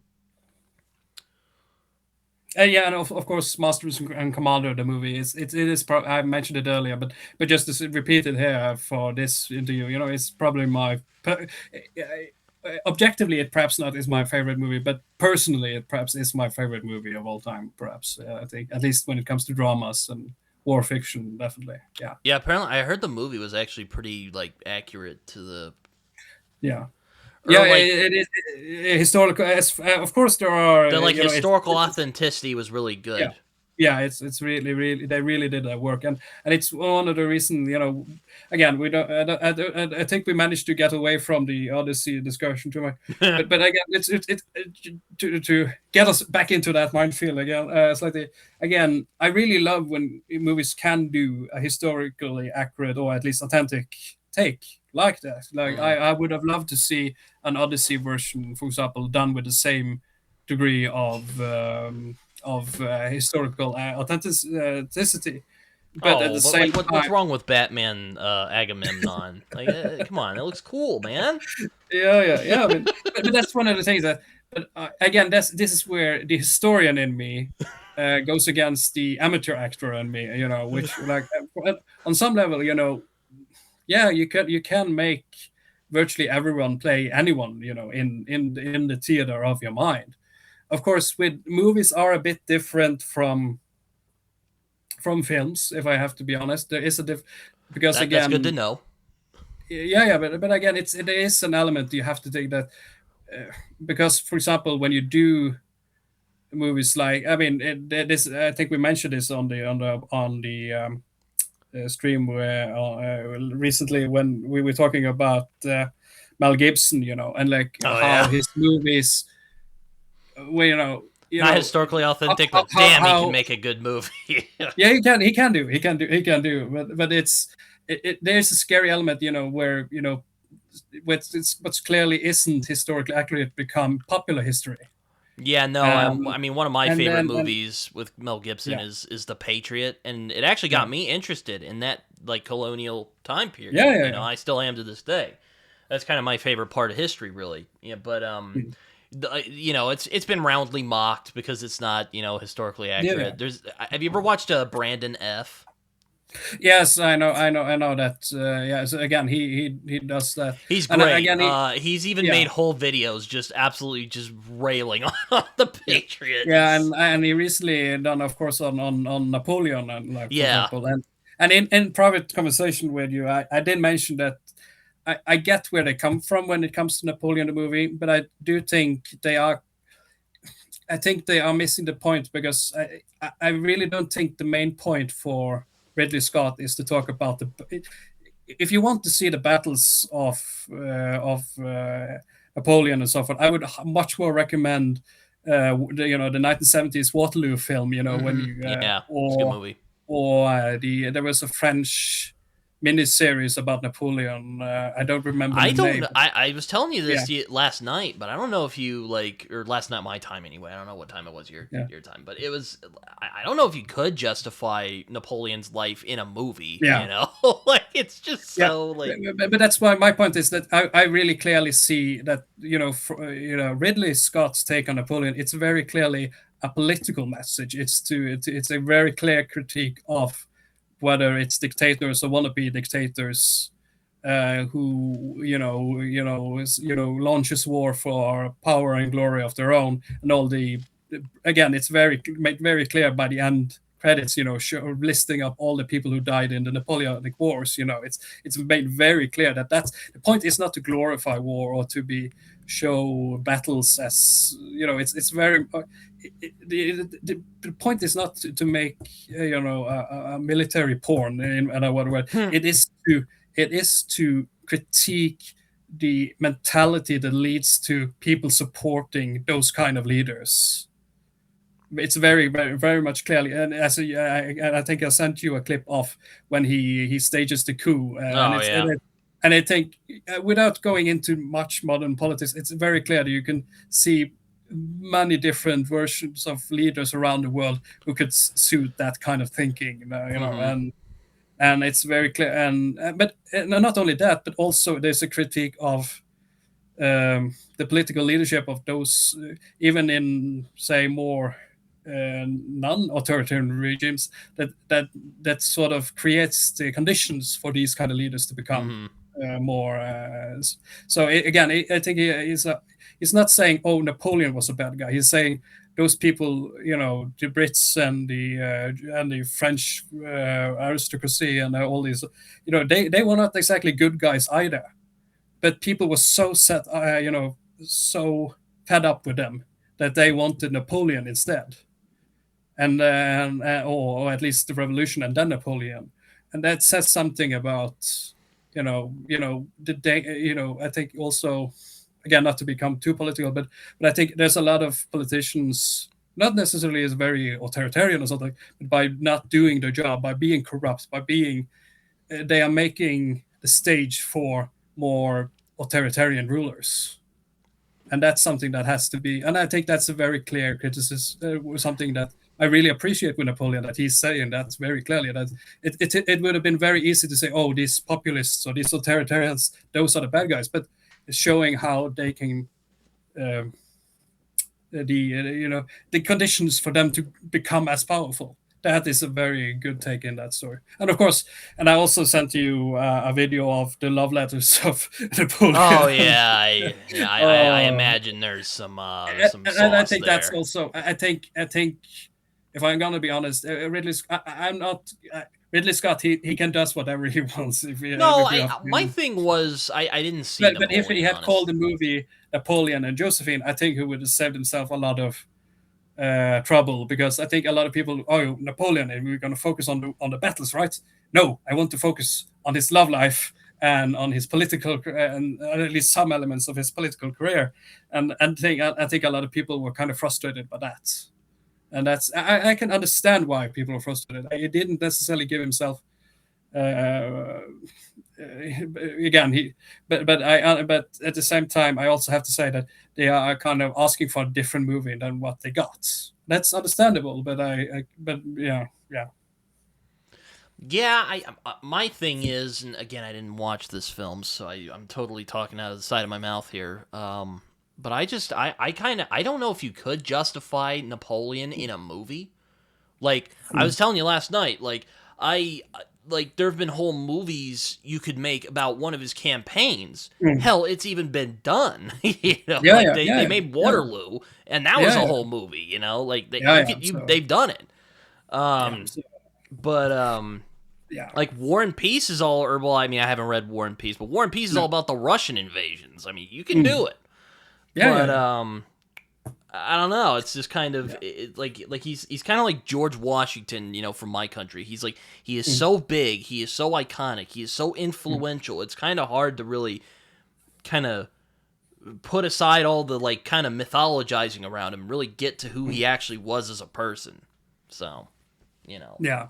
and even then, from all accounts, like Napoleon was like very energetic and charismatic, and I didn't really see Joaquin Phoenix touch on any of that. Mm.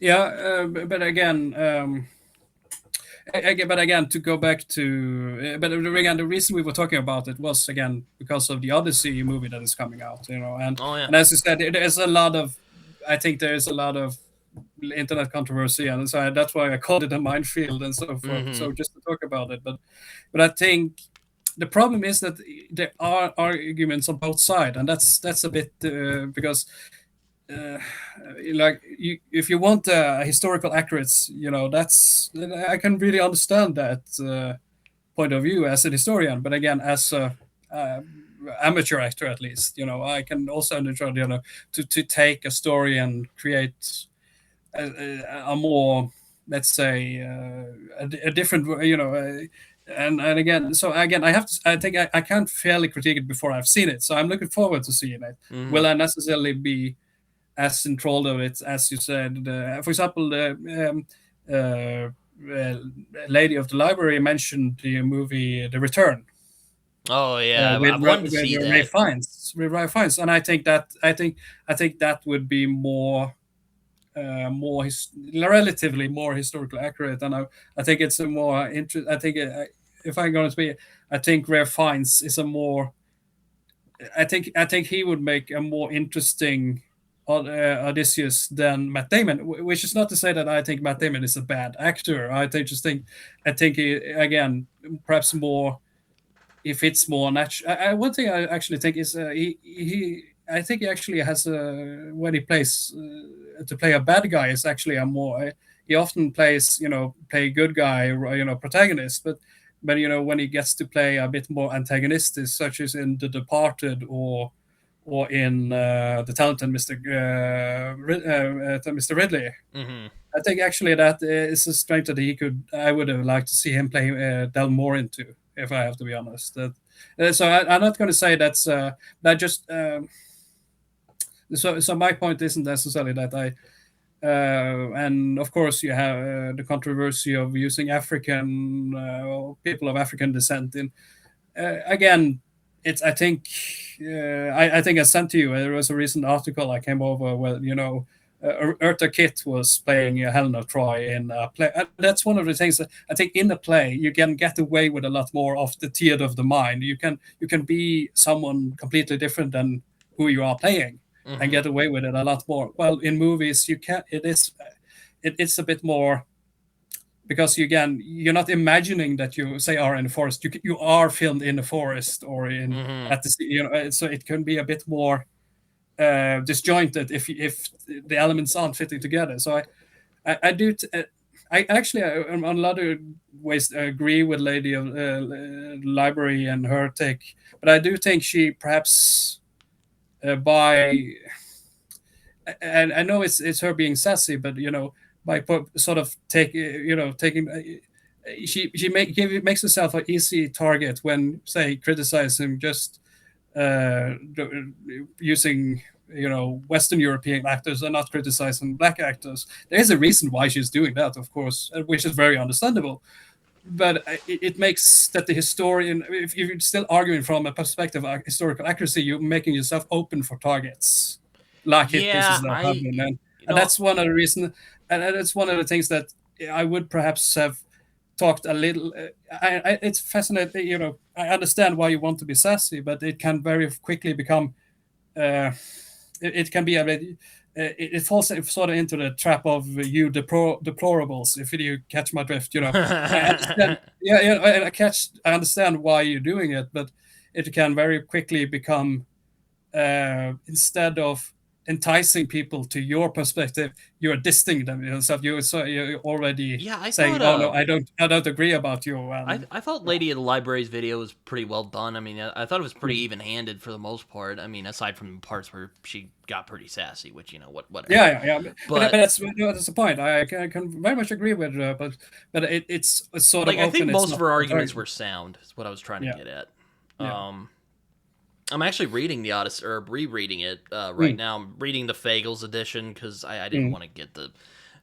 And one of the things I actually commented on her video, I'm like, I do appreciate she did make me appreciate what Emily Wilson did for the Odyssey. You know, she's the first woman who mm, translated it and all that, and she was actually trying to get the like rhythmic, language down. And I thought that was pretty cool. But mm, I just got the Fagles edition because I thought I read some parts of the Wilson edition. I just thought the mm. language was a bit plain. Yeah, Um, and again, and that's one of the other criticism against which was mentioned in another video, that that there are by being trying to fit the meter, the Greek, ancient Greek, and modern English, the syntaxes are different, so you kind of have a lot less space to work on, when you're trying to do it in the Greek way. So there will always be that, are you trying to get the lyricism, or you're trying to get the intention, or the what's being said on there, and that's why there always will be different interpretations, and to that. So yeah. yeah, I mean, I'm still really enjoying it a lot. I'm really surprised. I'm kind of reminded of something David over at Four Corners of the Page said when he was talking about Lord of the Rings the other day. Mm, But like, there are a lot of moments in the Odyssey where like people like will just weep over the deaths of friends and stuff, and over mm, like there's a lot of like raw emotionality in the yes, Odyssey, a yes. lot more than I would have expected, and it's really like well done for the most part. And there's like a lot of like feeling of like loss and Mm.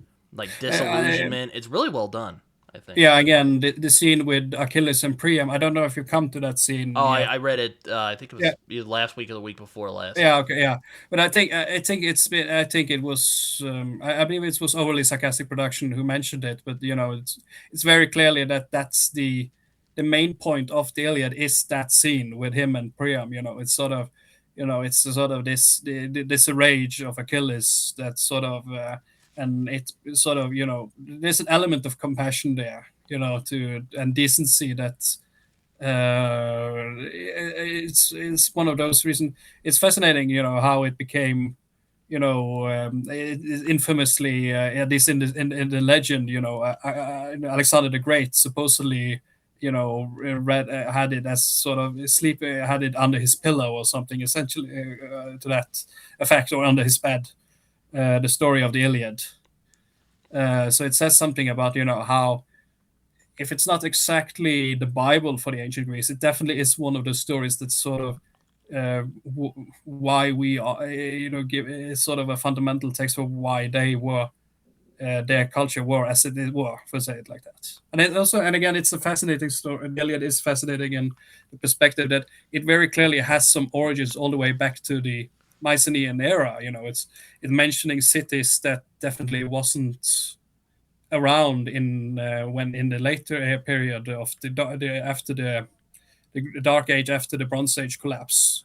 Yeah, I mean, one of my Um, favorite parts, which is yeah. the in this reread anyway, is when like Mm, he goes to see Menelaus, and mm, he just kind of sits there, and he's basically kind of lamenting the fact that like, look at all this death and war that mm, this war caused, and like, was it even worth it at the end of the day? yeah, Really well done stuff. Like, yeah. yeah, And Odysseus is one of my favorite like classic heroes. He's yeah, very wily, yeah, let's say. yeah, yeah. I also want to just give a shout out to Pat Barker and the Silence of the Girls, because I think that's, more, the Iliad from the perspective of, Briseis, the girl who is being gifted to, Achilles' war booty, and then taken from him by Agamemnon, which is one of the reasons why him in the Iliad essentially, again, I'm going to paraphrase overly sarcastic production because again, I do like their sarcastic takes on it. That Achilles, he is essentially he is a blanket taco. He's sitting in his tent for most of the Iliad, because he is angry over losing Briseis, So it is very clearly that, and I think she writes a really good version in this. But again, these Trojan women who are essentially brutalized by these Greek heroes for a decade essentially, but also so on one hand they of course have very there is this element of sort of Stockholm syndrome, because even though they don't necessarily, they clearly are their captives, there is also that they fear who they will go to next if those captives die, if they have been sent to another hero or something like who may be even worse. And they also fear that if the Trojans win, how will they be dealt with as people that have, as broken goods in a very harsh way of putting it, at least in that in ancient Greek. Yeah, I definitely would like to read those at some Yeah. point. I did think about picking up Cersei, but I'm like, I'm kind of wary of that book because it seems I'm kind of afraid it might turn into like Yas Queen, girl boss type of thing. And I'm like, Yeah. nothing wrong with feminism, by the way, or showing Yeah. that men acting terribly to women. Like, No, nothing no, wrong but, with those stories, but but I feel I think I the feel like an problem overly modern lens kind of takes away from the fantastical, if that makes sense. yeah, and Sometimes. it can also sort of, if they already were these boss queens, why didn't it sort of stay that way? Yeah, So no. again, it's yeah, I get it, but again, there is a sort of an element that Maybe it's just maybe it's presumption on my part. I know she yeah, wrote the Song of Achilles, and that was really, yeah, you mentioned that earlier. That was kind of well loved yeah, when that came out. I don't remember when it came out. yeah. So. But I thought we should perhaps talk about some of those. You talked that you wanted some suggestions for historical fiction and so forth that you want to, Yeah, feel free. and I the first one that came to me that I thought would perhaps be interesting for you is Salammbô by Gustave Flaubert, which is Oh, it's a very thin book, as you see. So oh. it wouldn't be a, I think I you should say it's a 200 page, less than 200 page Malleson book essentially. Hmm. It's a lot of mercenary. Again, it's based on a historical mercenary rebellion in ancient Carthage. Mm. But again, the main characters are very big inspiration for Fitzleiber's Fafhrd and the Grey Mouser, and also there are there's some scenes there that are, even again, this was written in the 1860s, but you're like, oh man, this was really, in lack of a very gnarly scene like this. Not to go into more details, but I think I mentioned it. So I think Salammbô would perhaps be a very good, interesting pick. I haven't read it yet, so I have to. But I'm excited this summer to go to Edgar Rice Burroughs. I am a barbarian, which essentially is his I've read some of the take. Barsoom books from him a Yeah. long time ago. That So was kind I'm of. interested to read that one because I think that could be a. I think this, yeah, again, big inspiration. It's a very Yeah, I kind of digestible book. blame Steve Donahue. He was getting me all fired up about historical fiction, so. Um, Another historical again, more historic.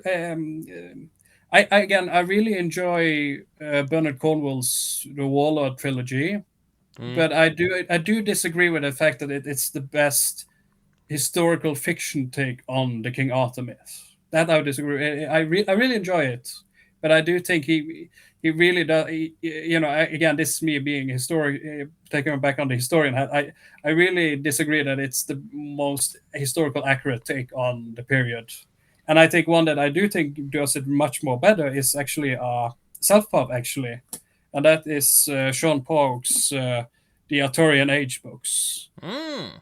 which does it takes the there is this in again. I don't think everyone agrees with it, but I do think he does a really good case for why the author legend at least has some might have had some inspired by the story of Riotomus, which was supposedly a Roman warlord who was going to help the Western Roman Empire Mm. against the Visigoths.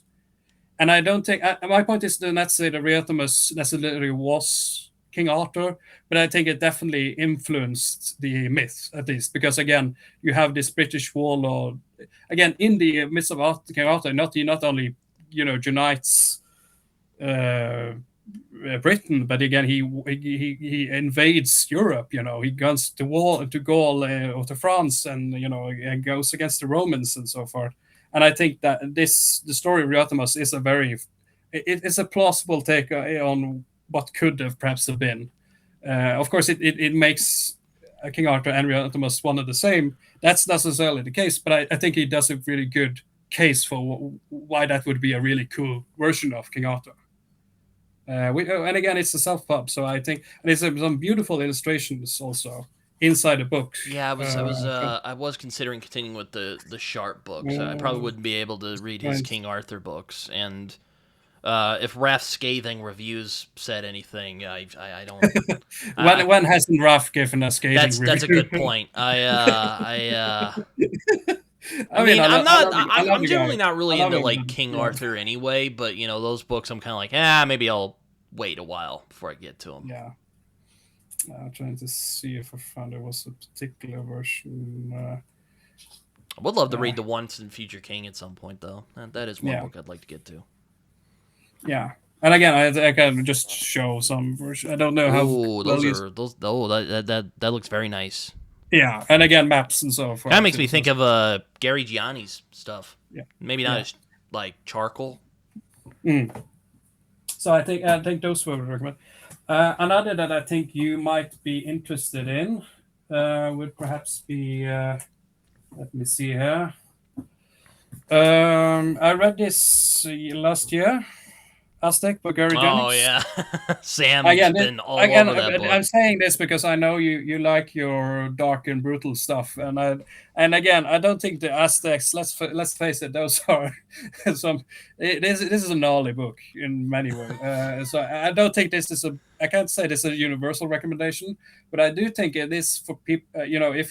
If you, I think the most people compare it to Shogun by James Clavel. It is sort of is the Shogun for the Aztec Empire, essentially, and that makes sense. And again, and it is a lot of dark humor, but also very dark stuff in it. So, but I do think that would perhaps be a book you could.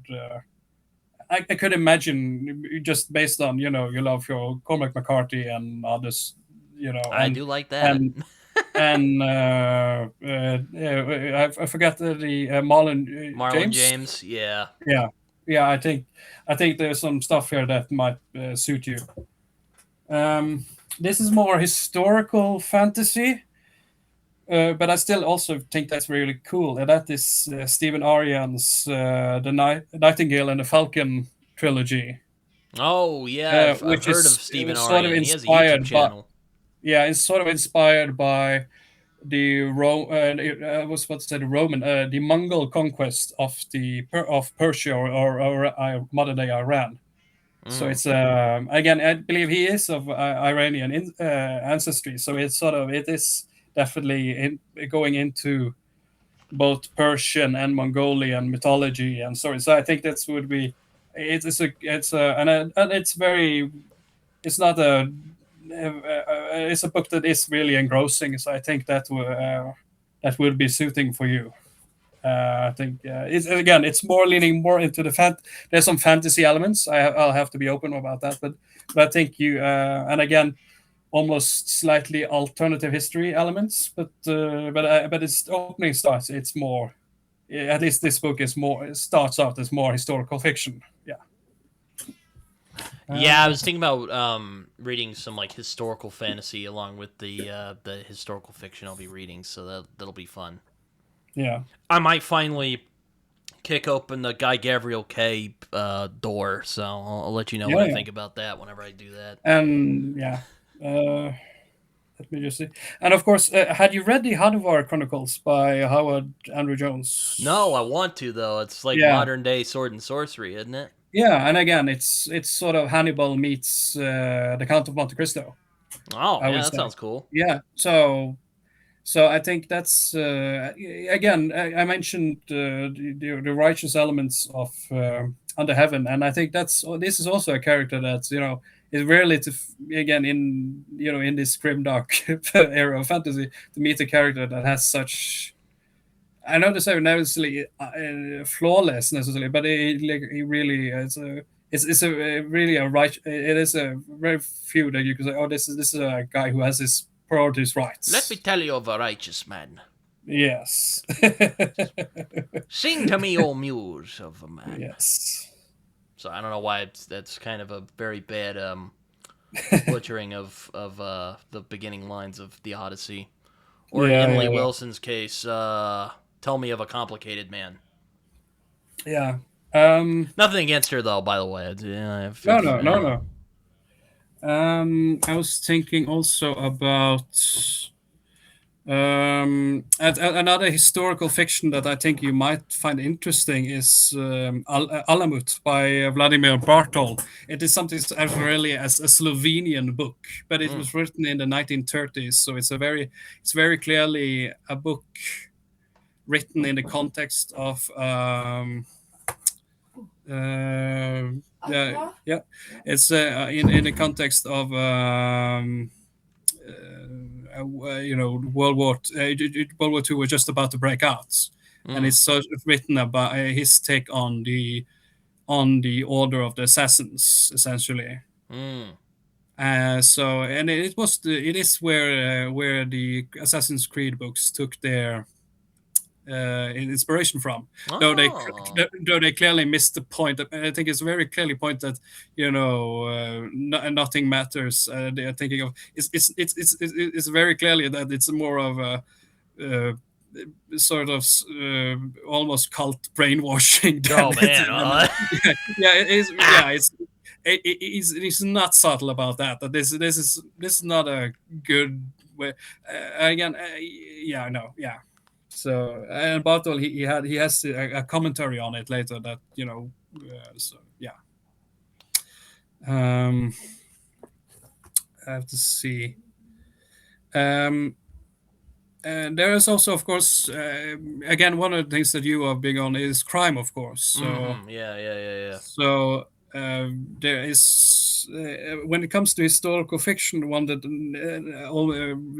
came to me quite way is the Shard Lake series by, I have to remember the name, by C.J. Sansom, Mm. which is sort of a Tudor era. Is essentially is a lawyer, Richard Lake, but again, he sort of has he has to investigate stuff for the king and for Thomas Cromwell. So Mm. I think that's sort of elements that I think could be I am going again. to be reading You've been reading Gloriana, right? So I will be reading Wolf Hall in yeah, 2027. yeah. So I think Shard Lake would be a cool continuing of that thinking. Speaking of Michael Moorcock, I also and returning a bit back to comics, I of course have to mention the Oh yeah, recent I've read the yeah, first two of those. I yeah. gorgeous artwork, I got to Yeah, say. and again, yeah, I mean, again, these are French Oh yeah. comics, so Hmm. I think this good introduction for to into that I'd series even of say those are good introductions to Elric if you want like an yeah, idea of yeah, what yeah, the yeah. style's like. Again, they are doing some stuff different from the books, but I think in the end that's sort of part of the adaptation. It's and I think even Moorcock said they are really good, even though it's not exactly as I wrote it. I think it's even I have to read it. They perhaps even did better than I did, which do make sense given that he made a lot of them over a weekend when he was like 23 or something and on various Yeah, that dude cranked substances. them out, man. Or he did. I don't know if he does it Yeah, so much anymore. He's like yeah, 86 now, so yeah. Yeah. Another more that I was reminded was you had not written Snakewood by Andrew Selby, right? No, no, what's No, that? no. I would sort of think the Witcher series books, but mixed with with the Well, British maybe East maybe India I've heard the Company. name before. Maybe I have it Yeah. on my TBR or on The Winter Goodreads. Road is a prequel in the series, which Maybe I think. I'll have to I look when think I'm done the here. thing is the Winter Road. I mean, it's Snakewood, Winter Road, and then Brother Red. Those books are in, and Mm. all of gorgeous covers, by the way. Oh yeah, covers Uh, look nice, or that cover looked nice anyway. yeah, and I think they are essentially they are the story here is it is a sort of mercenary crews who have essentially are drugged up on brews that gives them special powers or antidotes or that sort of stuff. Mm, But mm. of course, there are consequences to that. Just like with drugs, oh yeah, you can get a high, but you also very often get what do you call it? Downtown, or something. And that sort of impacts warfare. If you can attack your opponent while they are in the downtown, that's so it becomes Good very thing much to do, maybe. yeah. Maybe not a good Yeah, thing, but you know what I mean. Hopefully. yeah. But you see what I'm getting here. That it becomes sort of a arms race to get the best brew, and Hmm. that can last the longest. And of course, to have people on watch while some parts of your crew are not down. It's yeah. So it is a very fascinating. I think Snakewood is the most complex in the series. So I understand why people start with, for example, Brother no with the Winter Road, which is technically chronologically the first book, which Mm. is sort of the start of the Post, which is sort of this company that is very featured very heavily in this trilogy, which is sort of it starts out as a trading company and sort of becomes a political player by the time of Snakewood comes around. Oh, And okay. That yeah, sounds interesting. Actually, I try to and stick to two brother, trilogies when I yeah, do trilogies, but we'll mm, see. I'll see yeah, if I'll sneak that into 2027. yeah. At So least I think Snakewood. that could be interesting for you. Let me just see here. And of course, I mentioned, Imperium by Robert Harris Yeah, earlier, yeah. A lot of people have mentioned that. I've thought about picking that up. but I do think actually for you, I think Pompeii, his standalone novel Pompeii, might be even a better choice for you Mm. because again, it is sort of a murder mystery, or at least a disappearance mystery early on Mm. in that story, and it's very clearly inspired. It's not a one for one by all means, but it's very much inspired by Chinatown. Oh, yeah. I love that Yeah, movie. it's very clearly inspired by it, and there are also some interesting points to modern dependency on water and so forth. Mm-hmm. We think that we perhaps have such a imagining how quickly when just as fundamental things like water disappears suddenly what happens to a city then and then and it's sort of we who know his history, we know why the water has disappeared, so it's first not that big of a question, the bigger impact, but it becomes a sort of a conspiracy within a much suddenly become into almost a disaster movie Mm. essentially, or it's disaster not fiction. So it's a very I think it's a cool version to talk about. Yeah, Pompeii is definitely one I've thought about picking up because Mm, Robert Harris is one I hear a lot of people talk about. yeah. Mm. I have to see. I also think perhaps my favorite read so far this year has been SSGB by Len Dayton, which Oh, essentially, yeah, he yeah, passed away not too long ago. and that's essentially his take on imagine that instead of the Royal Air Force managing to stop the invasion of Britain in 1940, that they didn't do that. And it's sort of set in 1941. UK has just been occupied by the Germans, and suddenly murder happens, and it's a very I think I come from a country that was occupied by the Germans, so for me I think I can see very clear parallels that there are a lot of people who opportunists and who were like using that to for exploiting that situation. And I think don't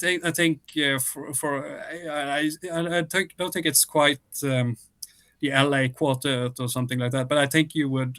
I think the more there's a noir element and that I think would suit you for yeah. So SSGB, I think would be a good book for you also. Yeah, I'll be reading American Tabloid soon too, so that should work out. But yeah, no, Mm. I mean, we've been going on for a while, and Yeah, yeah, yeah, yeah, yeah. I've really enjoyed this conversation, but I am getting hungry. I haven't eaten yet today, so I'm Yeah, probably gonna I'm sorry about that. do that. But yeah, Um, we can run up very soon. I only if I want to mention another historical fiction that did enjoy a lot, Hild by Nicola Griffiths, which I think was yeah, sort of. yeah, yeah. I I think saw. I I've mentioned it seen Raph and Liam in the talk about comments. that book. I Yeah, liked and I think Spear from her quite a bit. yeah, and I think the reason why I like very much Hill is I really enjoy again. We were talking about progressive women, and also I think she really does a good job in yeah, she is progressive and very clearly has her opinions and stuff, but I never felt that Hild wasn't a character of her time, and Hmm. that's so I really enjoyed that. And I think also her creating this community that she creates around it, it's a very I really enjoyed that story. I think it's something that fantasy could enjoy more of. Is it's very much the hero's journey, but there's also how to build um, create to create a society, a community. Is a fascinating book. I also wanted to mention because I think you again back to crime, and that's the Mairead Audin books by George Alec Effinger, which I think sort of more his cyberpunk set in like I think Oh. it's uh, in Arabia in the 22nd or 23rd century or something like that, Hmm. which was very inspired by his time living in New Orleans, I believe. Mm. Mm. Oh So yeah. so Oh, this is a that's fun city. again these are really graphic books. I have to warn you about that. So just these are not um, these are so that's really mixing the elements of noir and cyberpunk, and again in a setting that, as you mentioned, is very different from the usual setting of cyberpunk. And but I think especially the second book, A Fire in the Sun, is very. I think it's a very. I think about my favorite in the story because I think it's very. Um, again, I don't want to. When gravity. I think that's the one that most people are. But I think the payoff in a fire in the sun. It's very. I really enjoyed it because it was again it's a gnarly book in many ways, but very not wholesome or righteous in any way. But I think it's fascinating. This character who, by all means, are a very disturbed and disgustable character, sort of has to be sort of gets more and more responsible.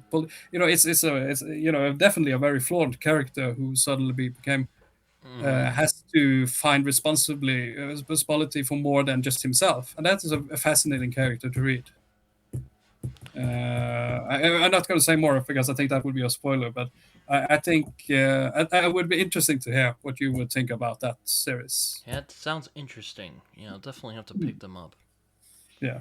Um, but yeah, I'm probably going to get going. But Mac, this has been really fun. I've really enjoyed this conversation a lot. Always a pleasure, Britton. And Uh, again, you know me, I probably could have mentioned the 20 more books, oh yeah. but but I think yeah, we have given our audience quite a good sample of a peek into the mad mind of myself when it comes to fiction, and so I'll think I And I'm think we I'm have sure we'll given keep talking via Discord, yeah, so yeah, it'll yeah. it'll You know me. I know. I've got a problem. And but thank you very much for joining the podcast. And I again apologize for you again. I have a whole bunch here. You could have picked up more. So yeah. I mean, fair enough. I mean, as I always do before the end of these things, if you have any like social media you'd like to share, I mean, feel free to. I know you're kind of. Again, I'm not usually more in the comments, but again, you find me on the usual discourse. The Fireside and the Brothers Squin and Talking Story. The Book Street I recently joined, and Ridimas by Discord. So you find me there. And speaking of movies, you might actually see me on Netflix this year. Actually, because I was an extra in a Nordic noir crime movie that's coming out there. Oh, So nice. the Secret Woman. I'll send a link if I pulling a Chance if Dillon, I see. No. I'm no. No speaking roles or anything, but it was very fun, especially since I got to play perhaps the the best Norwegian actor currently. So that was a bit fun. Opposite, yeah. På Sverre Hagen is so. It's very fun. For my first ever movie filmed on that was very fun. even got to speak with him 5 minutes Nice. in during the breaks. So very a very thoughtful guy, and wanted to know about the place we were filming, and I told him about the story, and also we were talking about AI and the impact of that on culture and so forth. So a very thoughtful guy, and he had no need to talk to me. So it was essentially we were asked during, and that was very fascinating when filming. We were asked about even us who were extra were asked about inputs. Mm-hmm. And the story is that his character was a writer. So I just mentioned that. Well, I have been working as a librarian here, so that would make sense. That why suddenly I was like, okay, then I know why I am here. I am here supporting my client here in this setting. So I could just essentially play myself. I Fair would do, enough. yeah.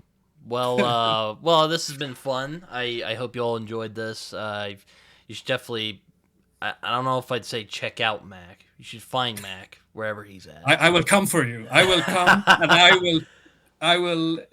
What do you call it when you are in another corner? Cut up your book and find all the inspiration that you have been. I will Yes. come for you. Yes, and we love you for it anyway. Hopefully you guys enjoyed this. Not really much else to say, so see you guys later. Bye-bye. Bye.